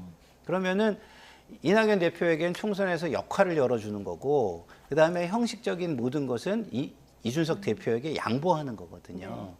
그래서 이게 큰 통합의 정신인데 이거를 깬 거는 사실은 이준석 대표 쪽인 것이죠. 자, 이낙연 대표가 너무 그 진지해가지고 속도가 안 난다. 저도 이제 그 말을 많이 들어가지고 저도 이제 평론을 해야 되니까 취재를 많이 해봤어요. 네. 물어봤어요. 도대체 이렇게 속도가 안 나면 좀 문제가 있는 거 아니냐? 왜 당신들은 그러냐? 그러면 오늘 뭐 기자 간담회에서도 그런 얘기를 했더라고요. 아니 도대체 뭐가 속도가 안 난다는 거냐? 뭐 정책 얘기를 하는데 어떤 정책을 테이블에 올려봤냐? 또 이렇게 얘기해요. 그럼 이거 완전 지금 진실 공방이 지금 되어 있는 것인데 네. 그러면 이 진실 공방에 따라서 저는 귀책 사유는 조금 바뀔 수 있다고 보지만 그래도 이준석 대표 쪽의 귀책 사유가 저는 더 크다고 볼 수밖에 없는 게 민주주의라는 게 뭡니까? 한 번 대표가 뽑히면은 포괄적 위임이라는 게 존재하나요? 대통령을 뽑았다고 예. 5년 동안 사안별로 논의도 안 해보고 그거에 대해서 어떤 그 공식적인 절차나 이런 걸 밟지 않고 대통령이 그냥 즉각 다 던져서 하면은 그게 될까요? 김종민 의원이 하는 얘기가 그 얘기거든요. 그렇죠. 그래서 김종민 의원이 한 얘기가 저는 맞다고 보는 게 김종민 의원이 또 그러잖아요. 그러면은 전권을 뭐에 대해서 달라는 거냐. 좀 구체적으로 찍어가지고 우리가 논의를 하자 그랬더니 아니 전체적으로 다 앞으로 생길 게 뭔지 모르겠지만 전체적으로 다 이렇게 얘기를 했다는 거예요. 그러면 이렇게 포괄적 위임이 될 수 있는 그 곳은요. 제가 볼 때는 두 개뿐이 없어요. 하나는 전체주의 독재라든가 아니면 철인 정치예요. 이 두 가지 빼고는 이거를 할 수 있는 거는 민주주의가 아닙니다. 민주주의에서는 이런 건 없어요. 네. 이걸 할 수 있는 건 이 두 가지뿐이 없는 거예요. 그러면 이준석 당대표는 본인이 제가 볼 때 굉장히 똑똑하신 건 알겠지만 본인이 철인이 될 정도로 똑똑하다라고 지금 생각하시는 건지 저는 좀 이 부분에 대해서는 좀 다시 한번 생각하시고 민주주의라는 걸 지금 과거에 공부하신 부분이 있을 테니까 그 정신에 대해서 다시 한번 생각하고 이 부분에 대해서는 재고를 해주시는 게 저는 맞지 않을까 이런 생각이 듭니다. 근데 이준석 전 대표는 이제 속도가 문제다. 이렇게 보고 있는 거고요. 이낙연 대표 측에서는 합의 정신 파기다 이렇게 보고 있는데 자, 근데 오늘 표결을 했잖아요. 지도부 표결을 했을 때 5개 정파가 있는데 4개 정파가 이준석 공동대표가 이제 주도권을 행사하는 부분에 대해 찬성을 했단 말이죠. 이건 어떻게 봐야 됩니까? 그러니까 이거는 지금 수도권에 출마하고자 하는 사람들은 이준석 대표의 그 말하자면 브랜드가 필요하니까 그쪽을 이제 하는 것 같아요. 그리고 이제 이낙연, 김종민 이제 두 분은 이제 여기서는 소수파가 되는 거죠. 근데 여기서 저는 이렇게 봅니다. 그러니까 원래 지금 이거는 예고된 파행이 맞아요. 왜냐하면 이 지금 상태가 분당은 아닙니다. 이건 왜냐하면 정확한 표현은 지금 정치적 선언으로서의 합당뿐이지 법률적인 것까지 합당이 된 건 아니에요. 그래서 나중에 이 부분은 이제 막 합당 파기가 아마 되는 것 같은데 저는 이렇게 봅니다. 원래 정당이라는 게 객관적이고 중립적인 정당은 없어요. 누구를 대변하느냐에 따라서 그게 투쟁이 될 수도 있고 그게 통합이 될 수도 있는 거예요. 근데 여기는 사실 설밥상을 앞에 두고 묻지마 연대를 한 거예요. 일단은 급하니까 합쳐놓고 봤는데 이해와 요구가 일단 맞아서 됐는데 문제는 여기서 그래서 국고보조금 6억 6천만 원을 받았잖아요. 이제 갈라서면 어떻게 됩니까? 이거 토해낼 방법도 없을 겁니다. 그러면 이제 저는 이렇게 생각하는 거죠. 그래서 패권적 양당 정치에 신물이 나서 분절적 그러면 다당제로 오겠다는 분들이 이런 정도의 이견과 이런 정도의 갈등도 조정하지 못하고 패권 정치와 똑같은 언행과 그런 지금 말하자면 행태를 보인다면은 국민들이 제3지대라고 용인할 이유가 있겠습니까? 그래서 오늘 밤이 지나도 저는 내일 아침에 아마 이낙연 대표 측에서 다시 이걸 또 되돌리기에는 또 너무 많이 와버렸어요. 표현도 거칠었고 그래서 봉합 가능성이 있다고 보십니까? 봉합이 어려울 것 같아요. 왜냐하면 지금 이만큼 나왔기 때문에 차라리 그냥 자기가 하는 게 맞는 것 같은데 근데 과연 이렇게 놓고 가면은 이게 정말 패권 정치를 지향하겠다 하는 분들이 보일 문제였느냐라는 측면에서 저는 굉장히 이제 뭐 많은 부담을 안고 이젠 치를 수밖에 없다는 생각이 듭니다. 네, 김종민 의원이요. 이 질문까지 하고 같이 답변 듣겠습니다. 어떻게까지 봤냐면 이준석 대표가 통합하기를 기획하고 미리 기획을 하고 이제 밀어붙인 거다. 이렇게 보면서 김종인 전 비대위원장을 공관위원장으로 끌어오기 위해서 김종인 전 비대위원장이 불편해하는 이낙연 대표를 빼고 이렇게 가려는 어떤 기획된 수순 아니냐 이런 의심까지 했거든요. 뭐 그거는 이제 김종민 의원이 따로 뭐 이런저런 얘기를 듣는 게 있으니까 그거에 대해서 얘기한 것 같은데 뭐 제 입장에서는 뭐 그거는 뭐 맞는 사실인지 확인하기가 좀 어렵고요. 제가 볼 때 좀 아까 이준석 대표가 4개 정파 얘기를 한 건 저는 진짜 잘못됐다고 봐요. 왜냐하면 4개 정파라는 건 합의문에 기초해서 움직이는 4개 정파인 거예요. 4개 정파가 합의문에 합의를 했잖아요. 근데 4개 정파가 힘합쳐가지고 합의문을 깨는 걸 하면은 그건 당연히 깨지는 거 아니겠습니까? 그리고 그거는 결국에는 힘으로 밀어붙이는 것뿐이 안 되는 거예요. 그리고 아까도 제가 말씀드렸지만 개별 사안에 대해서는 그렇게 할 수 있어요. 의사결정 시스템을 통해서. 근데 이거는 힘의 권한이라는 걸 권력 구조 자체를 그렇게 만들겠다는 결정을 한 번에 투표를 통해서 한 거거든요. 그런 경우는 저는 없다고 보고요. 그런 식의 힘에 의해서 이준석 대표 본인이 정치적으로 국민의힘에서 숙청당해가지고 여기 나온 겁니다. 근데 그거를 당하고 나온 사람이 힘을 가지고 한 정파를 그런 식으로 또 하겠다는 거는 제가 볼 때는 올챙이 시절을 생각 못하는 개구리의 모습 아닌가 이런 생각이 들어요. 근데 이준석 대표도 별 봉합 의지는 없어 보이는 게 탈당 의원이 생겨서 5석 미만이 되면 국고보조금 토해내겠다 오늘 이 얘기를 했거든요. 이거는 뭐 결별도 불사하겠다 이렇게 읽는 분들도 그러니까 이제 그게 이제 잘못하면 돈 얘기에 돈 욕심으로 비춰졌기 때문에 이건 부담스러운 거죠. 그러니까 그건 우리가 국고로 다시 반납하겠다. 그러니까 돈 때문은 아니었다라고 얘기를 하는데 사실은 그렇지 않다면 왜 하루 남겨놓고 2월 15일 기준 남겨놓고 그렇게 양 의원을 그렇게 모셔오려고 애를 썼습니까? 그러니까 이건 사실은 앞뒤가 안 맞는 얘기고 저는 그래요. 이렇게 좀 다양성을 인정하겠다고 하는 정당이 사실은 우리가 그럼 표결로 하는 거는 우리가 늘 이렇게 당위성을 부여해요. 그래 표결해졌으니까 인정을 하는데 최소한 지도부는 말이죠. 어떤 식으로든 갈등 조정의 영역을 토론과 타협으로 가져가야지. 그럼 사안별로 다 다수결로 결정할 겁니까? 그런 게 정당이라면은 사실은 그건 연대도 아니고 그건 동맹도 아닌 거죠. 그런 측면에서 어쨌든 지금 이게 다시 공이 이제 이준석 대표로 넘어왔어요. 오늘 이쪽에서 공을 넘긴 거거든요. 근데 이준석 대표의 지금 언행과 태도로 봐서는 굳이 다시 이제 다리 불사는 쪽으로 돌아갈 생각은 없다는 것 같은데 저는 이제 이렇게 된다 그러면은 제3지대 빅텐트는 사라지고 이제 각자 도생이 남았습니다. 자, 그렇다면 이게 과연 제3지대라는 큰 공간을 제대로 수렴할 수 있을지 이게 이제 정말 숙제로 남은 거죠. 알겠습니다. 제3지대 빅텐트가 좀 휘청이고 있는데 밤새 어떤 봉합 작업이 또 이루어질 수 있을지 좀 지켜봐야 될 것 같고요. 내일 오전 기자회견 내용이 굉장히 주목되는 밤입니다. 자, 나이트 포커스 오늘은 여기까지입니다. 최수영, 김상일 정치평론가 두 분과 함께했습니다. 고맙습니다.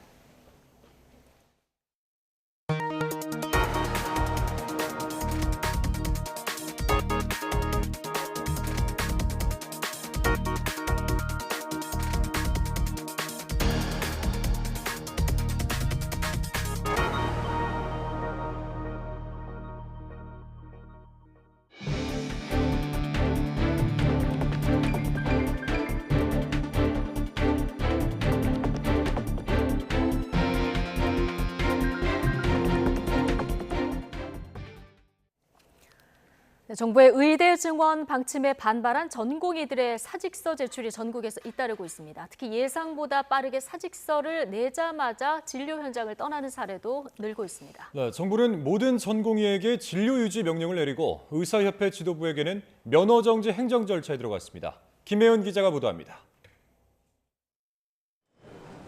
세브란스 병원 전공의들은 가장 먼저 진료실을 떠나기 시작했습니다. 서울의 5개 주요 병원 전공의들이 병원을 비우기로 예고한 날짜보다 하루 앞서 무더기로 행동에 옮긴 겁니다. 이 때문에 하루 200건에 이르는 수술 일정은 줄줄이 뒤로 밀렸습니다. 평소의 절반 수준으로 일정이 조정되면서 병원 곳곳에서 의료 대란이 현실로 닥쳐왔습니다. 다른 대학병원에서도 전공의 사직 행렬이 줄줄이 잇따른 상황. 젊은 의사들은 정부의 의대 증원과 필수 의료 정책에 실망했다며 차라리 일터를 떠나겠다고 밝혔습니다. 사명감이 없으면 이 직업은 못합니다. 근데 그 사명감이 전부 무너진 느낌인 거예요. 부정당하는 느낌이고. 그렇기 때문에 난 못하겠어. 뭐 화가를 하겠다거나 아니면 다른 꿈이 있었던 분은 다시 꿈을 펼치겠다. 전국 200여 개 수련병원에서 근무하고 있는 전공의는 13,000여 명. 정부는 이들에게 진료 유지 명령을 내리고 복귀 명령을 위반할 경우 처벌에 나설 방침입니다. 저희가 매일매일 일일 현황을 기관으로부터 받습니다. 오늘 출근했는지 정상으로 근무하고 있는지를 현황을 당분간 받도록 되어 있다는 점을 말씀드립니다. 의사협회에 대해서는 면허 정지 행정 절차를 시작했습니다. 정부는 김태구 대한의사협회 비상대책위원장과 박명아 의협 비대위 조직강화위원이 집단행동 교사 금지 명령을 위반했다며 각각 면허 정지 사전 통지서를 발송했습니다. 경찰은 의사들의 집단행동 관련 고발이 이뤄질 경우 엄정히 수사하고 주동자에 대해선 구속 수사까지 검토하겠다고 밝혔습니다. YTN 김혜은입니다. 정부의 의대 증원에 반발해 집단 사직에 나선 인턴과 레지던트 등 전공의들이 내일 긴급 임시대의원 총회를 엽니다. 전공의들이 정부의 의대생 증원에 반발하며 잇따라 사직을 한 만큼 이번 회의에서는 향후 대응 방안 등을 논의할 것으로 보입니다.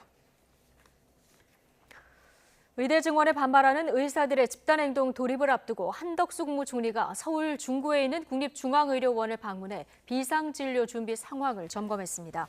한 총리는 집단행동에 따른 의료 공백을 최소화해 국민의 생명과 건강을 지키는 것이 가장 중요하다며 비상진료 체계를 가동하는 등 범정부적 역량을 총결집해 대응하겠다고 강조했습니다. 국방부는 민간 의료계가 파업을 강행할 경우 범부처 차원의 대책에 근거해 국군수도병원 등 12개 군병원 응급실을 개방하고 응급 환자 진료를 지원할 예정이라고 밝혔습니다.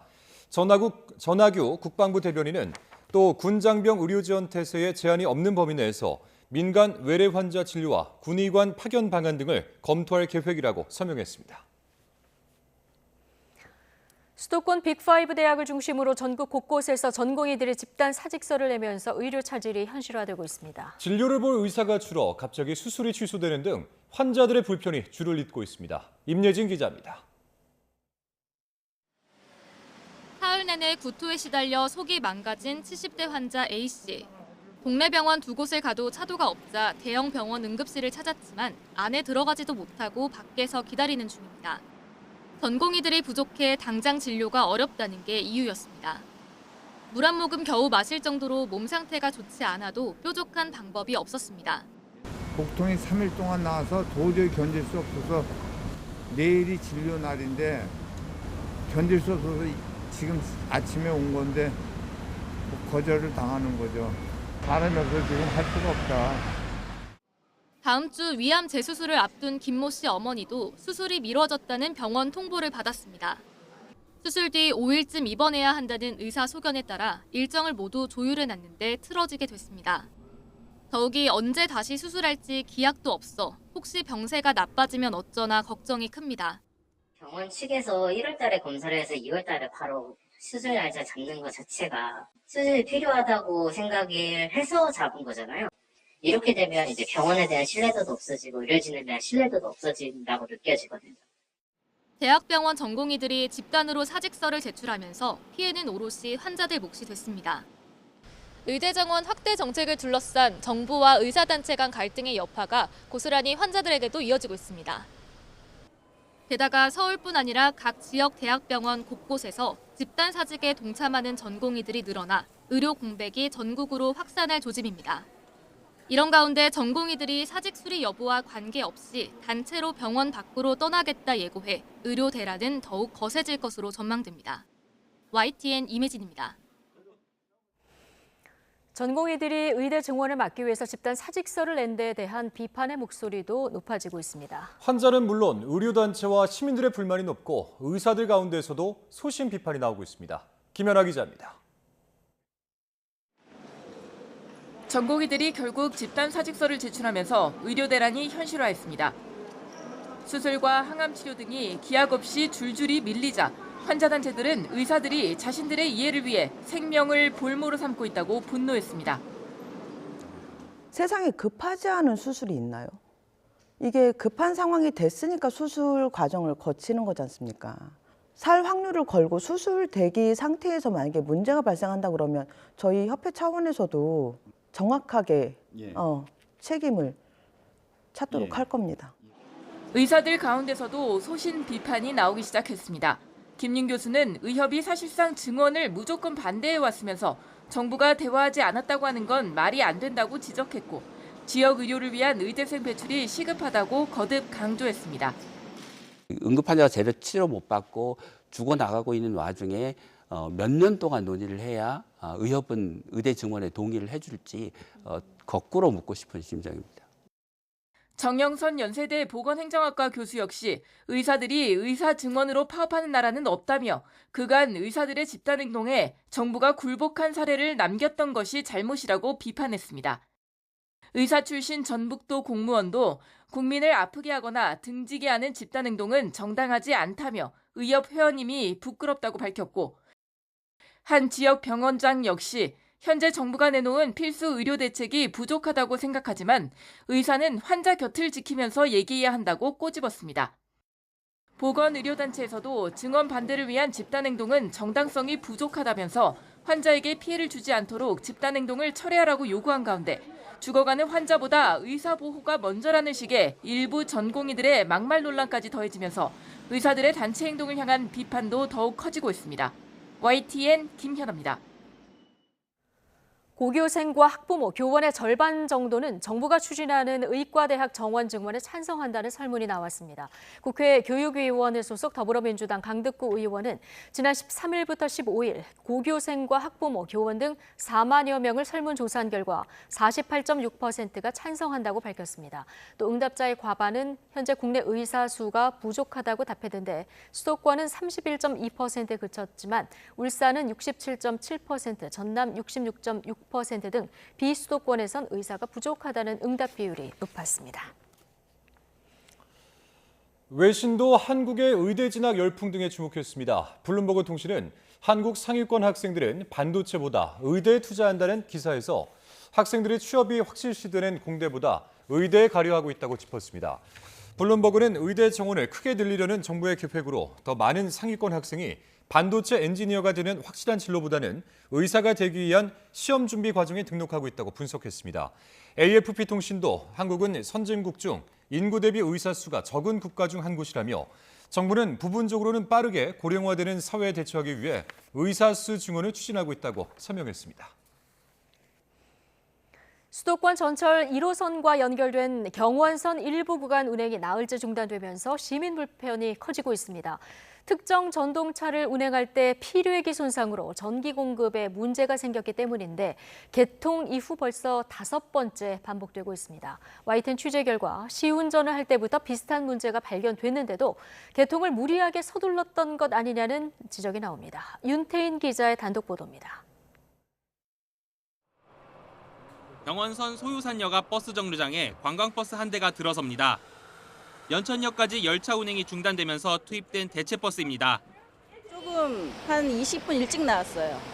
네, 차 시간이 언제 배차가 될지 모르니까 20분 정도 일찍 나왔어요. 네, 이렇게 장기간 되는 거는 처음인 것 같은데요.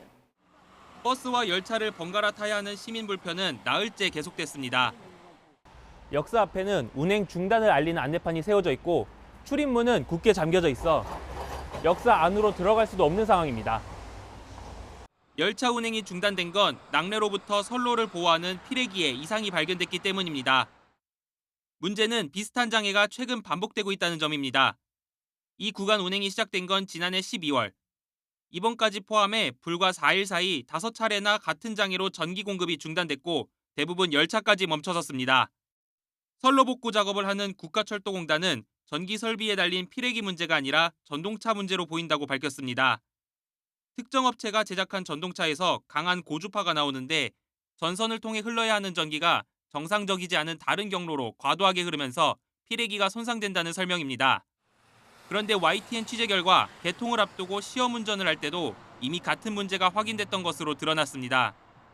이를 제대로 해결하지 않고 개통을 너무 서두른 것 아니냐는 지적이 제기되는 이유입니다. 충분히 시험 운전도 하고 그래서 그 시험 운전 기간이 굉장히 많이 필요하고 그게 필요하거든요. 굉장히 그 시간을 단축해서 설계도 하고 건설도 하고 운영도 하고 그러거든요. 그래서 이번 그 1호선 연장 구간도 상당히 빠른 시간 내에 개통이 됐거든요. 공단 측은 이른 시일 내로 복구를 마치고 정부 합동 점검을 거쳐 열차 운행을 재개하겠다는 방침입니다. YTN 윤태인입니다. 수백억 원이 넘는 임금을 체불한 혐의로 박영우 대유 위니아그룹 회장이 구속 전 피의자 신문을 받았습니다. 직원들은 생활고로 하루하루 어려운 시간을 버티고 있는데 골프장을 팔아 문제를 해결하겠다던 박 회장은 매각 대금을 받고도 자신의 몫만 챙긴 것으로 드러났습니다. 박정현 기자입니다. 심각한 경영난으로 계열사 법정 관리 절차를 밟고 있는 대유 위니아그룹의 박영우 회장이 법원에 출석했습니다. 직원들 임금과 퇴직금 수백억 원을 체불한 혐의로 구속영장 실질 심사를 받기 위해서입니다. 밀린 임금 지불 계획은 없는지 묻는 취재진 질문엔 아무런 답을 하지 않은 채 법정 안으로 빠르게 발걸음을 옮겼습니다. 체불임금 지급 계획 있으세요? 노동자들 할 말 없습니까? 박 회장은 지난 2021년 초부터 지난해 9월까지 직원 600여 명의 임금과 퇴직금 347억 원을 지급하지 않은 혐의를 받습니다. 그동안 박 회장은 미등기 임원이라 법적 책임이 없다고 주장해왔지만 검찰은 박 회장을 임금 체불 사태의 최고 책임자로 지목했습니다. 압수수색을 통해 박 회장이 매일 아침 회사 경영 상황을 세세히 보고받는 등 실질적으로 그룹 운영 전반에 관여한 정황을 포착한 겁니다. 박 회장은 지난해 국회 국정감사에 나와 골프장 매각 대금으로 문제를 해결하겠다고 밝히기도 했습니다. 법적인 한도 내에서 최대한 노력을 하고 있습니다. 그래서 저희가 사적인 저희 골프장을 제가 매각을 하고요. 지금 골프장 매각이 이번 주 아니면 다음 주에 매각이 될 것 같습니다. 하지만 국감 답변과 달리 임금 변제에는 한 푼도 쓰지 않았고 오히려 자신이 회사에 빌려준 110억 원부터 챙긴 것으로 전해졌습니다. 그 사이 길게는 1년 넘게 월급을 받지 못하고 있는 직원들은 자녀 보험까지 해약해 생활비로 써야 할 만큼 어려운 상황에 놓여 있습니다. 건강보험마저 미납돼 병원조차 제대로 가지 못하는 실정입니다. 저희 부모님 같은 경우도 제 이름으로 지금 의료보험을 해서 그 병원을 다니시는데 지금 그거까지 체불이 되다 보니까 지금 병원 다니시는 것도 지금 문제가 되다 보니 노조 측은 박 회장이 무리한 경영으로 회사를 망가뜨린 뒤 책임은 회피하고 피해는 고스란히 노동자들이 입고 있다며 서둘러 변제 약속을 지키라고 촉구했습니다. YTN 박정현입니다. 설 연휴 빈집에 들어가 금품을 훔친 40대가 경찰에 검거됐습니다. 6년 전에도 비슷한 범행을 저질러 경찰에 붙잡혔는데 그때 이 남성을 잡았던 형사의 눈썰미가 이번에도 큰 역할을 했습니다. 오태인 기자입니다. 어둠이 내려앉은 주택가에서 한 남성이 서성입니다. 40분 정도 시간이 흐르고 저금통과 기금속이 든 가방을 메고 골목길을 벗어납니다. CCTV에 포착된 40대 남성 A씨는 지난 설 연휴 울산에 있는 주택가 빈집에 들어가 금품을 훔쳐 달아났습니다. 창원을 계속 들어갔다는 말을 들었어요. 방충망이 없지 않았나. 방충망이 있으면 못 들어오거든요. 그래서 우리는 저희들은 그 집이 다 방충망이 돼 있어서 다행이다. A씨 범행은 금세 꼬리가 잡혔습니다. 빈집 센서 등이 켜지는 걸 보고 범행 시간을 포착한 경찰. 동선을 추적해 범행 전 슈퍼마켓에 들은 A씨 얼굴을 찾았고 수사에 나선 형사는 단번에 A씨가 누군지 알아챘습니다. 알고 보니 6년 전 비슷한 범행을 저질렀고 그때 A씨를 잡았던 형사가 이번에도 얼굴을 알아보고 추적에 나선 겁니다. 15년 차 베테랑 형사의 기억력에 범인은 범행 사흘 만에 붙잡혔습니다. 피해자가 그 부근에서 슈퍼마켓에서 음료수를 사 먹는 것을 확인했습니다.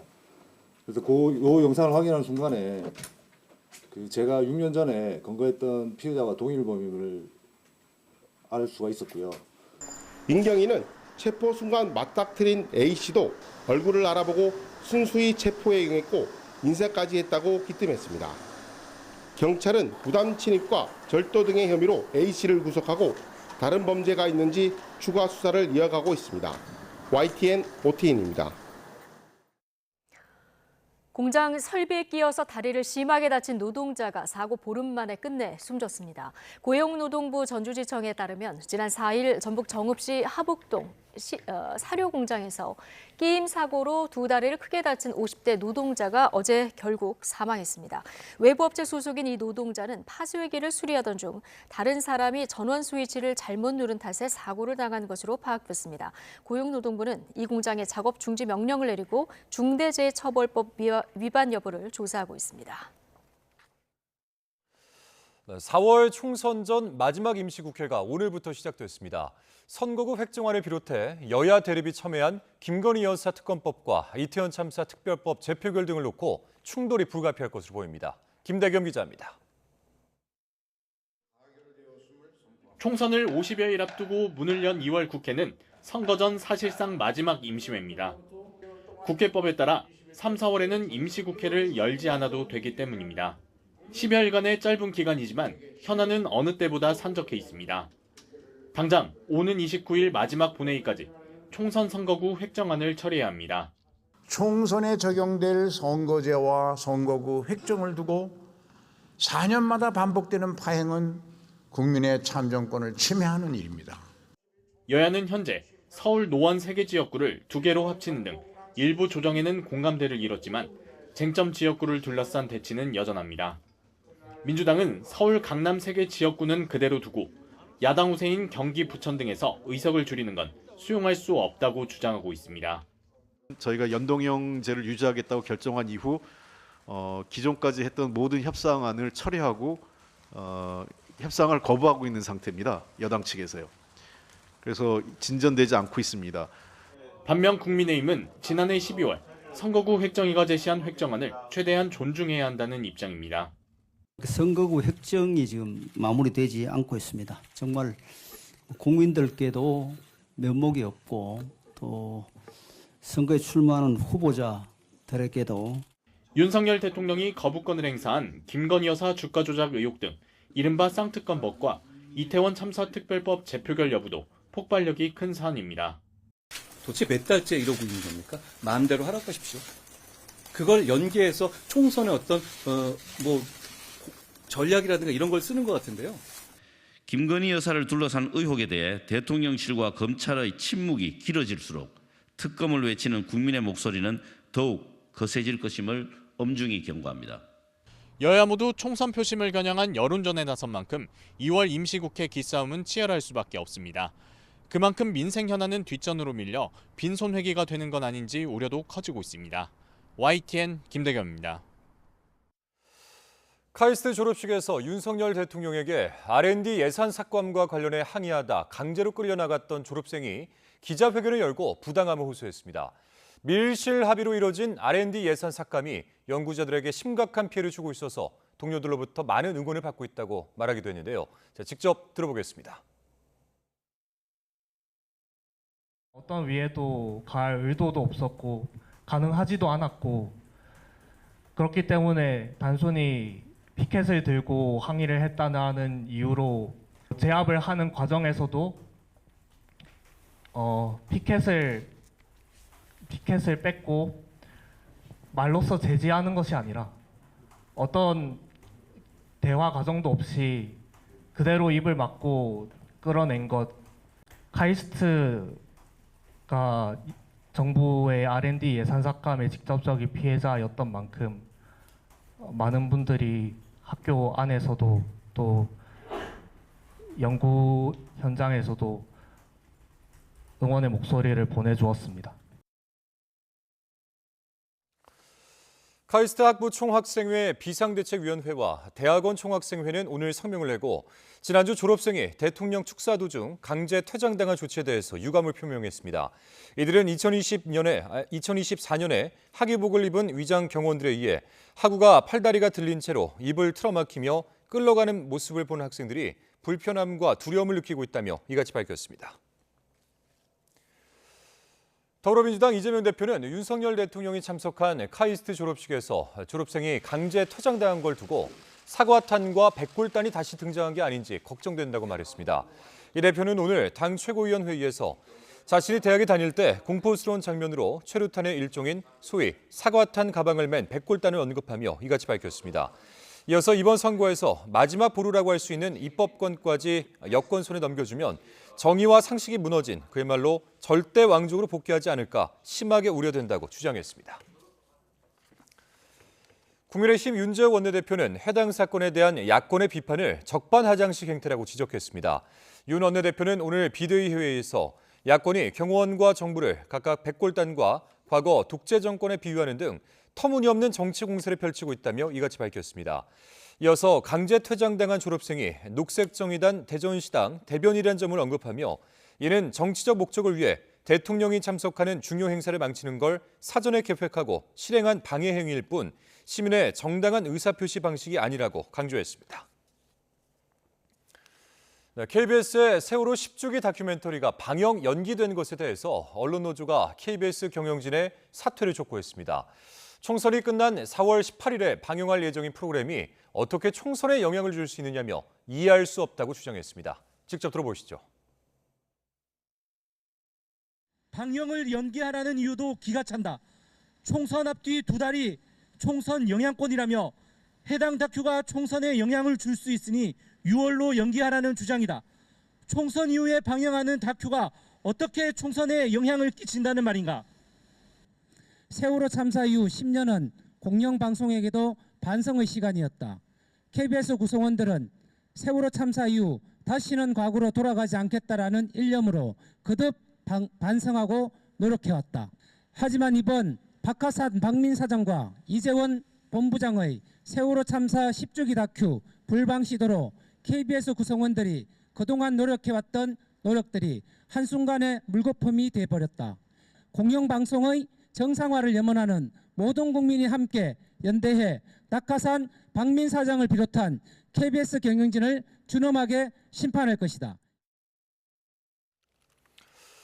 서울시가 국내 첫 소득 보장 제도인 안심소득을 정책 실험 중인데요. 이 안심소득은 소득이 적을수록 더 많이 지원하는 하우상박형 복지제도인데 시는 지난해 효과가 입증됐다고 보고 전국 확산에 나서기로 했습니다. 김종균 기자의 보도입니다. 서울에서 지적 장애 아들을 키우는 40대 김모 씨. 주민센터를 찾았지만 일을 그만두게 된 남편의 소득과 집 보증금 때문에 기초수급 자격에서 탈락했습니다. 아이 병원비까지 떨어졌을 때쯤 다행히 서울시 안심소득을 받게 됐습니다. 이제 물질적으로는 아이 치료 다시 다닐 수 있고 센터 발달 치료나 아니면 아이는 약도 먹어야 되는데 약제비 같은 거 그런 것도 도움이 되고요. 한숨 돌리게 된 김 씨는 지금은 보육교사 자격증을 따 미래를 준비 중입니다. 지난해 서울시 안심소득 1단계 참여 가구를 대상으로 중간조사한 결과 탈수급률은 11.7%로 국민기초생활보장제도 대비 높은 수준을 보였습니다. 또 지원 가구의 근로소득이 늘고 정신건강이 개선되는 등 삶의 질도 향상된 것으로 나타났습니다. 복지 사각지대 해소와 탈수급 효과가 있음을 확인할 수 있었고 안심소득이 현행 복지제도와는 달리 수급자에게 일정 소득을 보장하면서도 근로욕을 떨어뜨리지 않는다는 분석도 있었습니다. 이에 따라 서울시는 연내 안심소득의 전국 확산을 위한 개선안을 마련하기로 했습니다. 다만 안심소득은 기초생활보장제도, 생계급여 등 6종의 현금성 급여만으로 구성된 만큼 전국 확산을 위해서는 근로장려금 등 현행 제도와의 관계를 고려한 정교한 설계가 필요할 것으로 보입니다. YTN 김종균입니다. 방금 들어온 소식입니다. 300억 원대 임금 체불 혐의를 받는 박영호 대유위니아그룹 회장이 구속됐습니다. 수원지방법원 성남지원은 근로기준법 위반 등 혐의를 받는 박 회장에 대한 구속영장을 발부했다고 전했습니다. 법원은 증거인멸과 도주 우려가 있다고 영장 발부 이유를 설명했습니다. 앞서 박 회장은 오늘 오전 열린 구속 전 피의자 신문에 출석하면서 임금 체불 지불 계획이 없는지, 직원들에게 할 말은 없는지 등을 묻는 취재진 질문에 아무런 대답도 하지 않았습니다. 박 회장은 지난 2021년 1월부터 지난해 9월까지 대유위니아그룹 계열사 직원들의 임금과 퇴직금 347억 원을 지급하지 않은 혐의를 받습니다. 또 국회 환경노동위원회 국정감사에 나와 골프장을 팔아서 체불 임금을 청산하겠다 이렇게 답했지만 이행하지 않은 혐의도 함께 받습니다. 노인 인구 1000만 시대 돌입과 함께 초고령 사회 진입이 내년으로 다가오면서 실버타운에 대한 관심도 함께 커지고 있습니다. 최근에는 금융회사들의 요양사업 진출이 본격화하는 양상입니다. 엄윤주 기자가 다녀왔습니다. 서울 평창동에 있는 한 실버타운. 지난달 87살 곽현 할아버지는 반려견 캐시와 함께 이곳으로 이사 왔습니다. 사회복지사와 간호사가 상주하면서 건강관리를 해주고 건강식까지 제공해줘 홀로 노년을 살아가는데 적격이라고 생각했기 때문입니다. 음식이 입에 맞아, 간이 맞고 강아지 이제 키울 수 있으니까 좋고 그리고 요 서울 요 도심지에 있으니까 친구들 만나기가 좋아요. 구리에나 인천에 있을 땐 너무 힘들었어요. 침대 머리맡에 달린 건강 모니터링 센서로 그날그날의 호흡, 맥박, 스트레스 지수까지 측정해 주는데요. 긴급 상황 발생 시 신속히 대처할 수 있도록 이렇게 동작 감지 센서, 그리고 응급콜 버튼도 곳곳에 배치돼 있습니다. 여기에 어르신들을 위한 맞춤 부대 시설부터 도심 내 접근성까지 좋아 문의 전화가 쏟아지고 있습니다. 이 실버타운 운영자는 한 금융그룹. 지금까지 병원이나 재단, 종교단체에서 운영해왔던 것을 고려하면 이례적입니다. 요즘은 이런 도심 속에서 생활이나 이런 의료 인프라가 잘 되어진 곳에 설립하는 게 추세입니다. 혼자 계신 것보다는 이렇게 단체 생활을 통해서 이렇게 생활하시는 만족도가 더 높다고. 이처럼 인구 고령화가 가속하면서 금융권의 요양사업 진출도 본격화하는 양상입니다. 최근에는 보험업권을 중심으로 관련 TF를 꾸리거나 요양시설 설립을 준비하는 등 어르신 대상 사업이 활발하게 추진되는 추세입니다. 금융권으로서는 이미 확보된 고객들을 활용해 실버 사업으로 영역 확장에 나서겠다는 전략입니다. 요 60대 실버가 특히 VIP 고객의 범위 안에 들어가는 고객들 그 비율이 굉장히 높기 때문에 이 사람들을 대상으로 해서 어떠한 사업을 시작할 그런 계기가 충분히 있다 이렇게 생각이 드는 거죠. 자식 도움 없이 스스로 편안한 노후를 보내겠다는 수요가 끊이지 않는 만큼 관련 사업을 향한 금융권 진출은 더욱 활발해질 전망입니다. YTN 엄윤주입니다. 코스트코 코리아가 해외에서 식중독균이 검출된 슬라이스햄 제품을 회수하기로 하면서 식품의약품안전처가 조사에 나섰습니다. 식약처는 지난 15일 해당 제품에 대한 잠정 판매 중단 등을 코스트코 코리아에 권고하고 제품을 수거해 성분 검사를 진행하고 있습니다.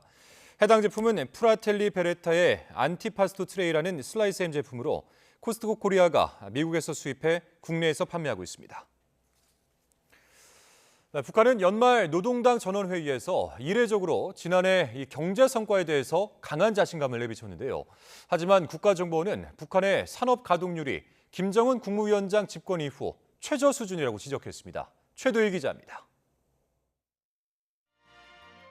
김정은 국무위원장은 지난해 연말 전원회의에서 인민경제 전반에서 괄목할 만한 성과를 이뤘다며 이른바 인민경제발전 12개 고지를 모두 점령했다고 자평했습니다. 구체적인 수치까지 직접 언급하며 경제 전반에 걸쳐서 목표를 초과 달성했다고 과시한 겁니다. 보고에서는 인민경제 전반에서 이룩된 괄목할 만한 성과들이 개괄됐습니다. 알곡은 103%, 전력, 석탄, 질소 비료는 100%. 하지만 우리 정부는 북한의 이런 주장을 그대로 믿긴 어려운 것으로 판단하고 있습니다. 국정원은 북한의 산업 가동률이 김정은 위원장 집권 이래 최저 수준이라고 밝혔습니다. 만성적 전력난과 설비 노후화에다 대북 제재, 코로나 여파까지 겹쳤기 때문이라는 게 국정원의 분석입니다. 특히 국정원은 북한의 최대 철강 생산 기지로 꼽히는 김책 제철소조차도 가동률이 10에서 20%에 불과하다고 지적했습니다. 최근 통일부가 발표한 북한 경제사회 실태 인식 보고서에서도 비슷한 결과가 나타났습니다. 김정은 집권 이후 북한 기업소의 평균 규정 가동 시간은 10.6시간이었지만 실제로 가동한 평균 시간은 8.5시간에 그쳤던 겁니다. 김 위원장은 평양과 지방 간 격차를 해소하겠다며 이른바 지방발전 20승 10정책이라는 10년간의 장기 대책도 야심차게 내놨지만 우리 정부는 설비 자재 부족이 계속되고 전력 공급도 여의치 않다며 의구심을 나타냈습니다. YTN 최두입니다. 최근 국보급 인기몰이 중인 판다 푸바오의 중국 귀환일이 4월 초로 정해졌습니다. 이에 따라서 3월 3일까지만 일반에게 공개될 예정인데 중국 측은 푸바오가 검역 등의 준비 절차를 마치는 대로 스촨성 판다 기지로 돌아간다고 밝혔습니다. 서봉국 기자입니다. 지난해 초 우에노 동물원의 판다 샹샹과 일본 관객들이 헤어지는 작별식. 남녀노소, 동물원을 가득 메운 손님들은 하나같이 아쉬움을 나타냈습니다.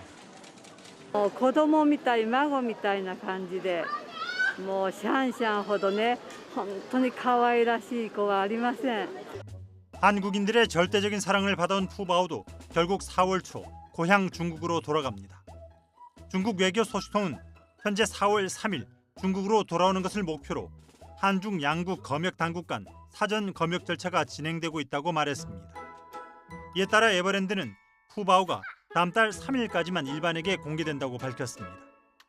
이후 한 달 동안 특별 건강 관리와 이송 케이지, 사전 적응 훈련 등 검역 준비 기간을 갖습니다.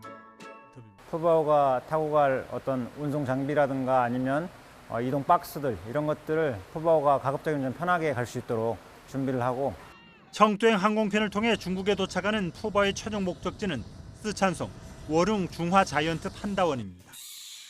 2016년 3월 시진핑 중국 국가주석이 보내온 러바오와 아이바오 사이에서 2020년 7월 20일 전한 푸바오. 이른바 판다 외교. 한중 친선 도모의 상징이면서 치명적인 귀여움으로 신드롬을 몰고 왔습니다. 熊猫福宝自出生以来深受韩国民众的喜爱，为增进中韩人民友好感情发挥了积极作用。 멸종위기종 보존 협약에 따라 만 4살이 되기 전에 중국으로 옮겨지는 푸바오. 많은 시민들은 경색된 한중 관계가 완화돼 푸바오가 다시 돌아오거나 또 다른 판다가 임대돼 빈자리를 메우기를 기대하고 있습니다. YTN 서봉국입니다. 이스라엘군이 하마스 근거지로 지목한 가자 남부 대형 병원에서 하마스 차량과 무기, 인질 이름이 적힌 약상자 등을 공개했습니다. 이스라엘군이 대규모 공격을 예고한 라파에서는 인도주의적 위기가 악화되고 있습니다. 최용주 기자입니다. 가자 남부 칸 유니스의 한 대형 병원. 이스라엘군이 인질들의 이름이 적힌 약상자를 하나씩 꺼냅니다. 지난 1월 휴전 협상 당시 인질들의 가족들이 보내온 약으로 추정되는데 대부분 개봉하지 않은 상태로 발견됐습니다.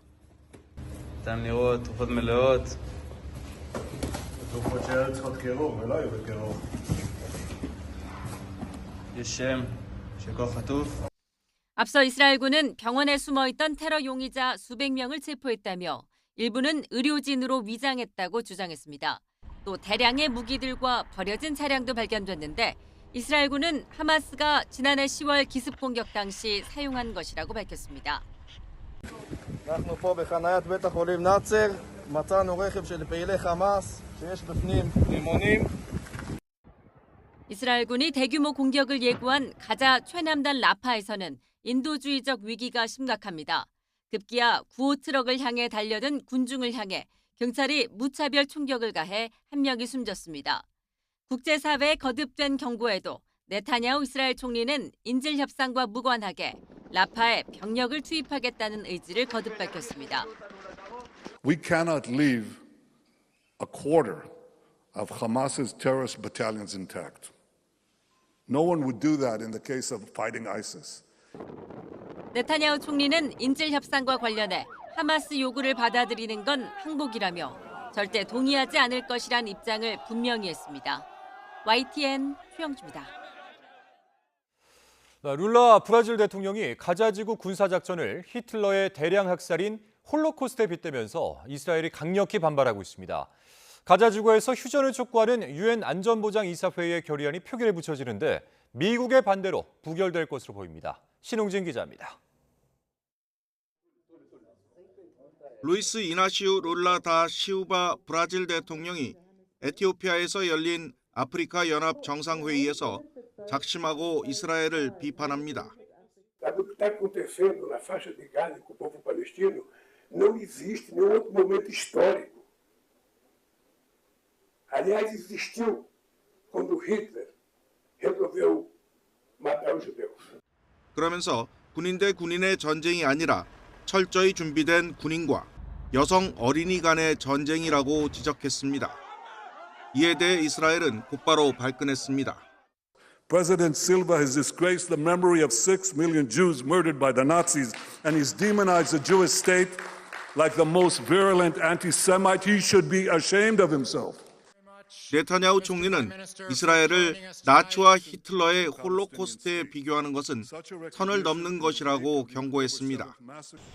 이스라엘 외무부는 브라질 대사를 불러 항의하기로 하는 등 양국 간 외교 갈등이 격화하고 있습니다.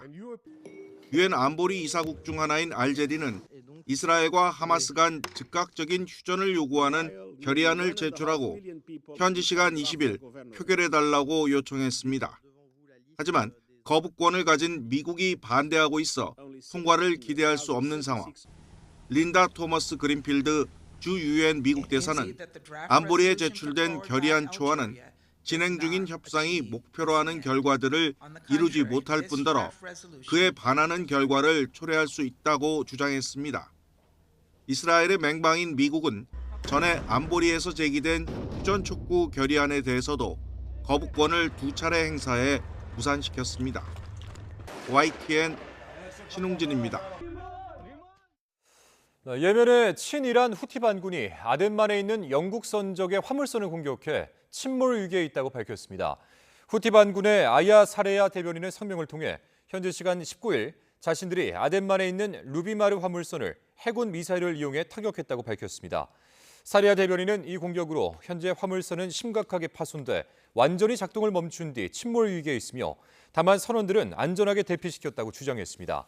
후티 반군은 이와 함께 홍해에 인접한 예멘의 호데이다 상공에서 이스라엘을 대신해 적대적 행위를 하는 미군 무인기를 격추했다고 밝혔습니다.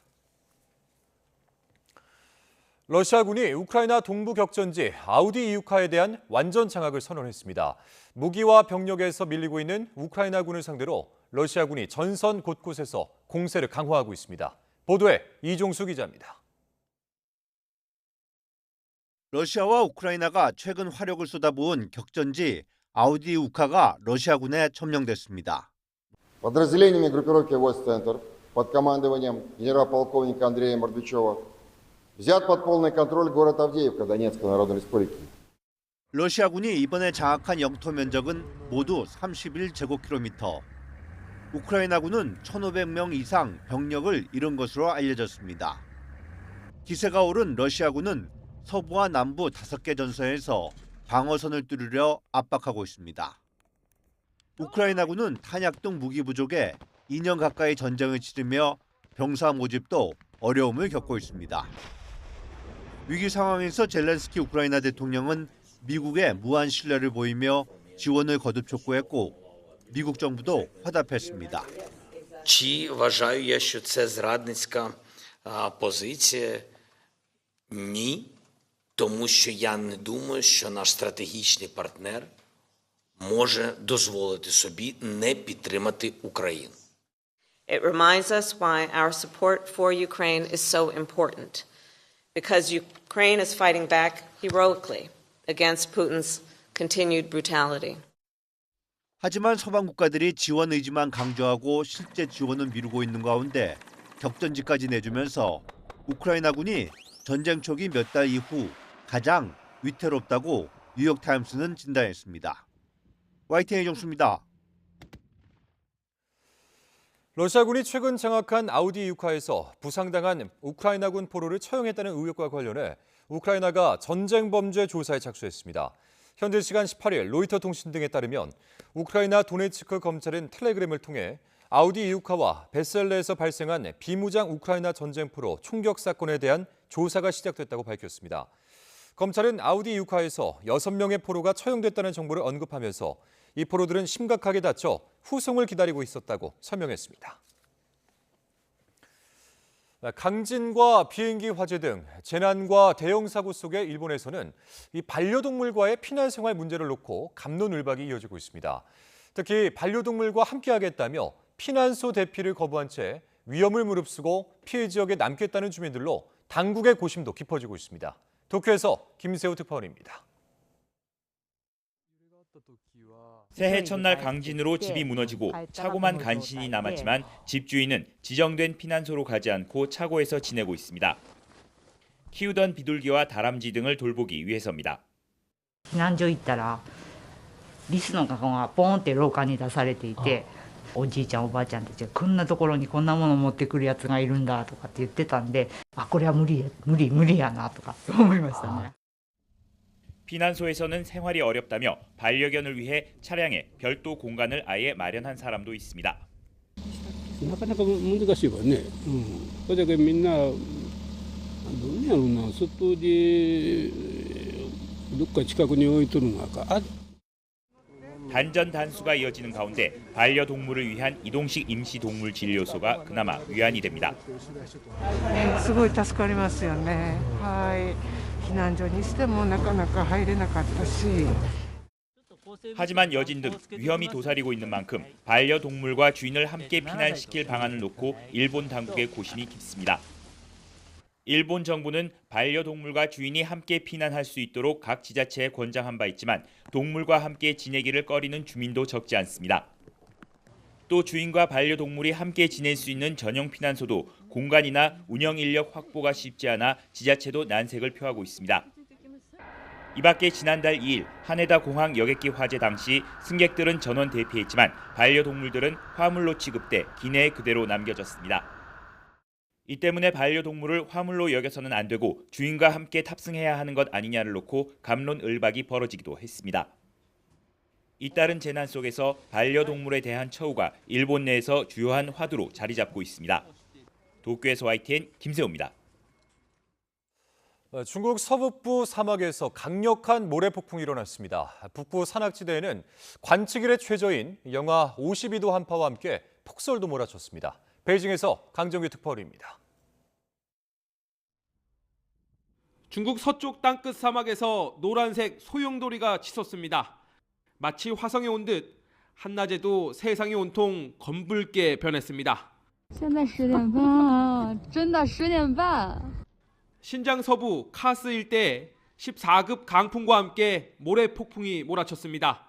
초속 45m, 제곱미터당 2톤의 풍압을 타고 날아든 돌가루가 매섭게 차를 때려댑니다. 결국 깨지고 뜯겨나간 차창, 부직포나 이불 등으로 덧대보지만 역부족입니다. 가시거리는 100m 이하, 도로에 고립된 사람들을 구출하는데 경찰 특공대 장갑차가 출동했습니다. 신장 북부 아라타이 지역엔 관측일의 최저인 영하 52.3도의 한파와 눈보라가 불어닥쳤습니다. 1m 넘게 쌓인 폭설에 방목하던 가축들이 파묻히고 호수와 함께 얼어붙은 새들이 떼죽음을 당했습니다. 이 밖에 중국 각지에도 한파와 강풍, 황사, 안개 등 기상경보 4개가 일제히 발령됐습니다. 중부 내륙 후베이성 우한에선 얼음비, 빙우 등 악천후 탓에 개학이 일주일 미뤄지기도 했습니다. 베이징에서 YTN 강정규입니다. 호주 크리스마스 섬의 홍게가 극한의 건조한 날씨로 인해 산란철 대이동을 2개월이나 늦춰 이제야 시작했습니다. 호주공원 멸종위기종 담당 당국은 올해는 2월이 돼서야 홍게가 이동을 시작했는데 이런 경우는 홍게를 추적 관찰하기 시작한 1980년대 이래 처음이라고 밝혔습니다. 크리스마스 섬의 홍게는 통상 우기가 시작되는 11월과 12월에 산란을 위해 머물고 있던 숲속에서 바다로 대이동을 하는데 이때 1억 마리가량이 도로와 대지를 빨갛게 물들이면서 장관을 이룹니다. 2억 명이 넘는 유권자를 관리하며 세계 최대 1일 선거를 치른 인도네시아에서 20명이 넘는 투표 관리원이 과로로 숨졌다고 인도네시아 정부가 밝혔습니다. 현지 시간 19일 자카르타 포스트 등에 따르면 인도네시아 중앙선거관리위원회는 지난 14일 선거를 전후로 투표 관리원 23명이 과로 등으로 숨졌고 2,800여 명이 건강 이상 증세를 호소해 병원에서 치료받았다고 발표했습니다. 이드암 콜리크 선관위원장은 투표 관리원들이 투표 전후로 오랜 시간 쉬지 않고 작업하다 보니 피로가 누적돼 사망한 것으로 추정된다고 설명했습니다.